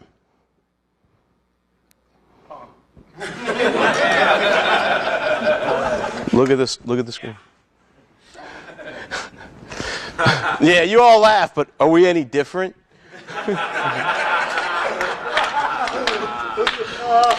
So why should we include hacking in education, right? I mean, you can kind of see it. Some of the kids who are able to have these resources available, they're really able to kind of explore and innovate and question authority and be social engineers and all that other good stuff. And there's a increasing number of organizations doing this, and this list is even just a very short list. My first introduction to something like this was DEF CON Kids, which later became Roots Asylum, which part of that kind of inspired me to create Hack for Kids, in addition to a lot of other reasons, kind of at least make a community of kids that have these similar interests and be able to share ideas and work together on stuff. And if you saw them earlier at the Snap Circuit table, they were having a great time putting batteries in series to give a propeller more power and kept shooting it into the ceiling. But that's creativity and innovation. It's pointless, but it's very creative. The other thing was there's cyber boot camps, there's Interrupt, but there's also like Hack Day Camp, which is international. So there's one in San Jose and then a couple other countries where people can go and bring their kids and have their Kid Hack Day. And then there's also the Cyber Patriot. Who's heard of Cyber Patriot? Big up, it's good stuff, right? It helps teach middle schoolers and high school students and even military academy students about red teaming and blue teaming, and also has competitions, and it's backed by the U.S. Air Force. It's a great program. They're also trying to get into like elementary school, which I think would be really challenging. I personally tried to create a Cyber Patriot team, and if you're thinking of doing one, the idea really is to start to do it, you got to get the parents behind you. Reaching out to the district president, reaching out to the principals or even the IT teacher. I tried all those different avenues and really didn't get very far. Of course, yeah, this sounds great, we want to do it, but we don't have the funds. No, I'll take care of it. Set up virtual machines, I'll teach it. We just need to make sure there's an educator in the room from the school. Yeah, okay, and nothing happens. Get the teachers behind you. Get the parents behind you, and then that will help get teachers to rally with them to bring a Cyber Patriot to your school or your kid's school. Cool program, very cool. Quick case study. So you guys know about Hack for Kids, right? Anybody who doesn't? So I can maybe... Real briefly, Hack for Kids is a charity designed to help solve some of these problems where kids that are curious about technology, cybersecurity, or anything that has to do with tech. We're there to introduce some of these things to them as well as make friends, but also teach them about anti-cyberbullying and safety online. So we do a lot. We also have our first Lego League team. We also have done some other stuff, which I'll talk about in a bit. So that's Hack for Kids. So here's a couple of case studies. So these are really, really good stories. And this is part of the, we do this for a lot of reasons, but this is kind of like when we hear these stories, it makes you feel like, yes, we're really making progress. And I don't want to say this is exactly the reason why we do it, but sometimes, it feels like that. So there's Bob. Bob was 14 when we met him at Circle City Con about 2 years ago. And Bob came to the room that we were in. We did a village kind of similar to what we did today with BSides Indy. And Bob never, ever knew anything about crypto. Yeah, he knows what the padlock in his browser is supposed to do, but nothing like, what we did today in the CTF. Completely foreign. So he sat down at the table and was like, yeah, I'll give it a shot. That's great. Very open-minded. Bob spent the rest of his day there. We had about 8 or 9 challenges, anything from base 64, monoalphabetic substitution ciphers, just converting binary, like really, really simple things that you can automate with a tool, but Bob did it by hand. And even when we went to lunch and we came back, he was waiting outside the door for us. So that's pretty cool because he discovered something about himself he didn't know he enjoyed, and he was really good at it. Kind of the back end or behind the scenes story is I emailed his father and said, what did Bob tell you about what he did? Oh, yeah, he said he had fun. It was good. He didn't really, like your kids come home from school and you're like, how was school? Yeah, all right. What'd you do? Nothing. It was like one of those kinds of conversations. But I wrote up this email to let Bob's dad know he impressed us beyond what we would have expected anyone that came that day to do. And told him kind of the same stuff I told you. And his dad was like, I had no idea. He didn't mention any of this. So right there at that moment, for a parent to have a revelation about what their child's interested in, and the kid just sometimes, I think most kids are like this. They just don't tell their parents certain things that they're interested in for no reason. They just don't. And his dad was like really thrilled. And then after that, he said, we're going to go to Hack for Kids Chicago. Are you guys going to have these challenges? He really wants to do this. And are they going to be the same? I said, no, we're going to have new ones. And we're going to create some just for him. And one of the fun ones that we had was a 3D printed Braille plaque that they had to kind of go through and figure out the Braille. And Aurebesh, for any of the Star Wars geeks, you know what Aurebesh is? We had some stuff encoded in Aurebesh. So that was really cool. He had a great time. So that was Bob. Bob loves crypto. Then there's Alice. And so, this one starts off as a sadder story. So I met Alice in Detroit last year at BSides Detroit. And her parents were in IT, and she was adopted by them. And one of the things about Alice is she was brought into the world, into a home with 2 parents that had chemical addictions, alcohol, drugs, whatever. I don't know the story behind that, but I know it was hard to provide as parents for that kid. So Alice didn't always go to school regularly, didn't have clothes that always fit properly, didn't always eat regularly. So certain things that some kids just expect and take for granted, Alice didn't have. She wasn't getting a proper education. She eventually wound up into the foster care system and then was adopted by, we'll just say, Alice's parents, the IT people. And they went to BSides Detroit because they wanted to go and check it out. And they heard that there was going to be a Hack for Kids. So they brought her. And it's not that Alice was really into tech, but she was starting to show signs of interest. So her parents wanted to see where it would go. Well, one of the things that Alice did, and I would ask them, I'd try to get to know the kids a bit. She never really did anything with like Lego Robotics or Mindstorm or the EV3. And we had this sumo bot competition. So we had about 12 kids there for that event. So she was the second kid to compete. So she built her bot. It wasn't exactly this one. I grabbed that off the internet. But it was kind of had like a wall in front of it. And what they do is the bots have to push each other out of this circle, right? And you push it out, you win. You break pieces off of the other bot, you get points. Well, her bot won all the challenges thereafter. So she got first place in something she's never done before, which was a $25 gift card. So now, mind you, this is someone that had a really rough start in the world. So imagine what winning a $25 gift card meant to her. It's pretty cool, and we're very happy to do it. But then she went on and started to do some of the other challenges that we had in the CTF. She got through all the crypto.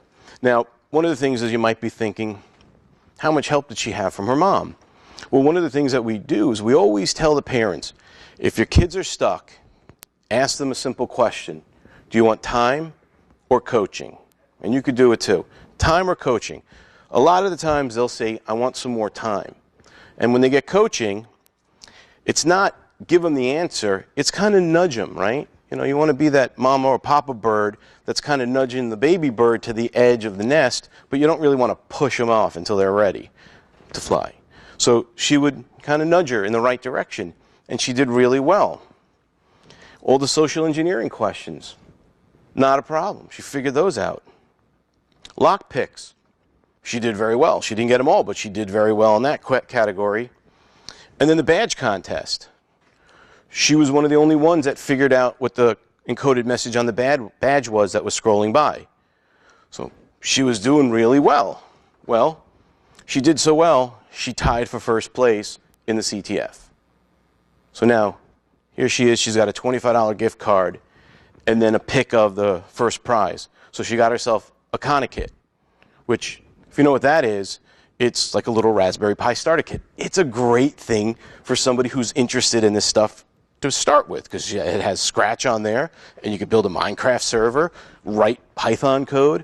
It's a lot of fun. So these are some case studies I wanted to share with you, because it's hard to know about these things unless you hear about it, right? It'd probably be a good write-up on our website, but that's kind of telling you about why we need to have hacking in STEM. Some other case studies, we started in 2014 with 40 kids, and then in 2015 we educated about 115. And then in 2016 we were closer to 240, and this year we're projecting that we're going to be able to educate about 350 kids, including today. So we had about a dozen kids there today. Awesome. Thank you. So I'm going to kind of go a little quicker, but how do you engage the students? Be a mentor. And if you're a kid and you already know something, you could be a mentor too. It doesn't have to just be somebody who's in senior in high school or college grad. Leadership's important, right? We also have to demonstrate leadership within ourselves to show them so they know what good leadership is. Any kind of activities that you can think of, Raspberry Pi, Pi Zeros are pretty cheap. The crypto challenges we have online on our website, so if you're struggling to come up with something fun, you can go to our website and download them. Python, and then we always have a CTF that's online. It's online right now, ctf.hackforkids.com. Anyone can, even the adults, can sign up and have some fun. Every time around an event, we'll then reset it or maybe create some new challenges. I really wanted to spend some time to talk about what we did with a DEF CON 24 scholarship. Unfortunately, kind of running a little short on time. So I just want you guys to know one of the things that we did real briefly is we sent 4 students that were graduating high school to DEF CON. We paid for their airfare, put them in a hotel. We provided some food for them a little bit. And it wasn't without the support of the community. We got money from Mozilla. Some people at Mozilla just gave us $1,000. So we're going to try to do another one.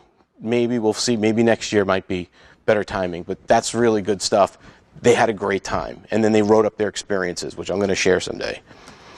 Challenges, it kind of comes down to the public view of us is not always very positive. We need to keep it positive. Keep doing positive things. It will change. It's becoming cool to be a hacker, but not a cyber criminal. Funding, makerspace, hacking spaces, all this stuff's important. Support them any way you can. Even if you give them $10, you don't know how much that could help. And then even in the rural areas, there's the ruraltechfund.org for people who live really far away from big cities like Indianapolis that want to have this kind of education. This is a great resource. I'm going to skip these challenges just because of time. I think you folks can get it. It's hard to measure the metrics. Very difficult to report on success. I mean, who wants to answer a bunch of surveys, but sometimes we need to know how well we're doing. And can't emphasize this enough. It's everybody. We're all in this together, okay? So participate, do your best to support all these different kinds of activities in order to, make STEM great again. So I will cut to the silliness of Chris Sistrunk, and even added dual core kind of growing there, wearing his DerbyCon hat. Vote for STEM. Make STEM great again, and vote for Dave and Chris in 2016. Thank you, guys. So I try to keep with the time. Do we have time for a couple questions? Okay. One question? Anybody? Take two. Just lose the room around. Any questions? All right. Oh, you do? What are the age requirements, the beginning age requirements for what the parent should look forward towards? So generally speaking, if your child's starting to show some interest in technology, or if you just want to take the initiative to expose them, there are games and activities for them, even as young as 3. And you can maybe push it to 2, depending, again, everybody's development. But there's a game called Robot Turtles. I bought the Kickstarter kit. It's no tech, but it teaches programming and loops and flow control and all that other stuff. And it's a great way for you to spend time with your kid off screens, because it's card-based with a board, and you have to make the silly little sounds of the turtle moving and blowing up ice walls. It's required. So. What ages do you recommend, for Hack for Kids? So Hack for Kids, right, which is where I thought the question was going to first go, 7 to 17. Once they're 18, kind of different mentality and state of life where they're at. But 7, we have it going into 3rd grade. Because there's a big difference between someone going into 2nd grade versus 3rd grade from a reading and executive functioning capabilities and their ability to kind of sit there and focus. Thanks for clarifying that. Did you have any other questions in there? Okay. Anyone else? Yes, sir.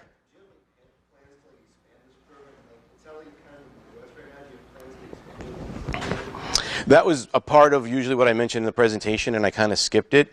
One of the things I was going to mention was like Roots, which, again, part of my Roots Asylum was part of the inspiration. They're very Las Vegas focused, right? People go there to bring their kids to all the activities.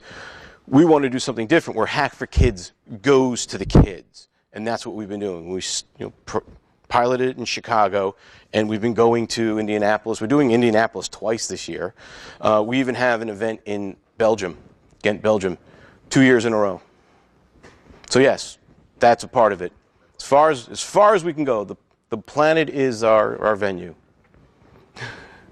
Anyone else? All right, cool. Thanks, you guys. You were awesome. Make STEM great again.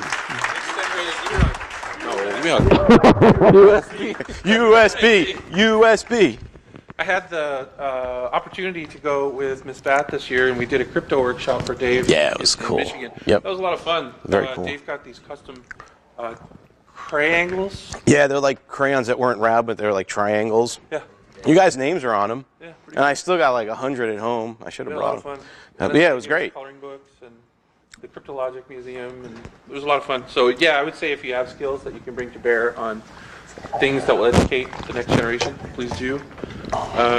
Real quick, I'd just like to thank again Lickety. Thank you for doing the network today.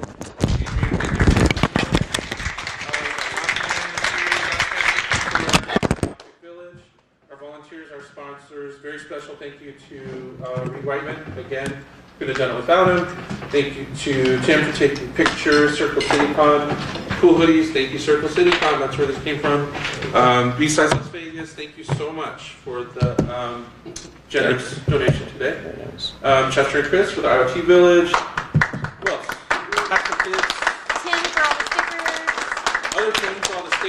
if you don't know Jedi Day, that's Tim. He does the stickering. He's at every conference now with these cool little smaller stickers. They always have something fun and interesting on them. And Tim DeBlock for taking photographs and speaking. I think that's everyone. Our The staff, all our hard work, our speakers, our volunteers. Well, our attendees. Our attendees.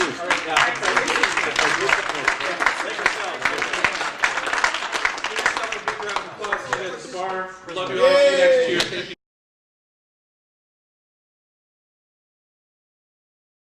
you so much. Thank you. Hey, real quick, I got a ton of Keybase invites. So any of you folks who don't have Keybase, the wait list is like 8,000 people right now. I have enough for everybody. Tweet I have me, like 200, tweet me with, just tweet to me at Ms. Bat, just tweet me the message BatCat, and I'll DM you an invite, okay? Okay. Thank you. Thanks, Ms. Bat. See you next year. Hey! Hey, Carter. Love you guys. Sure. Yeah. So we got the, so I was able to do the. So what happened was your $700 donation. So practically the way, I did it when I was in high school. It's like a high school thing, but it actually counts as towards a dual credit, and it's entirely STEM focused. So you take an intro to engineering course, and then what I ended up doing is I took a digital electronics, so it's all breadboarding, PLD board, stuff like that. But it sounds like you can easily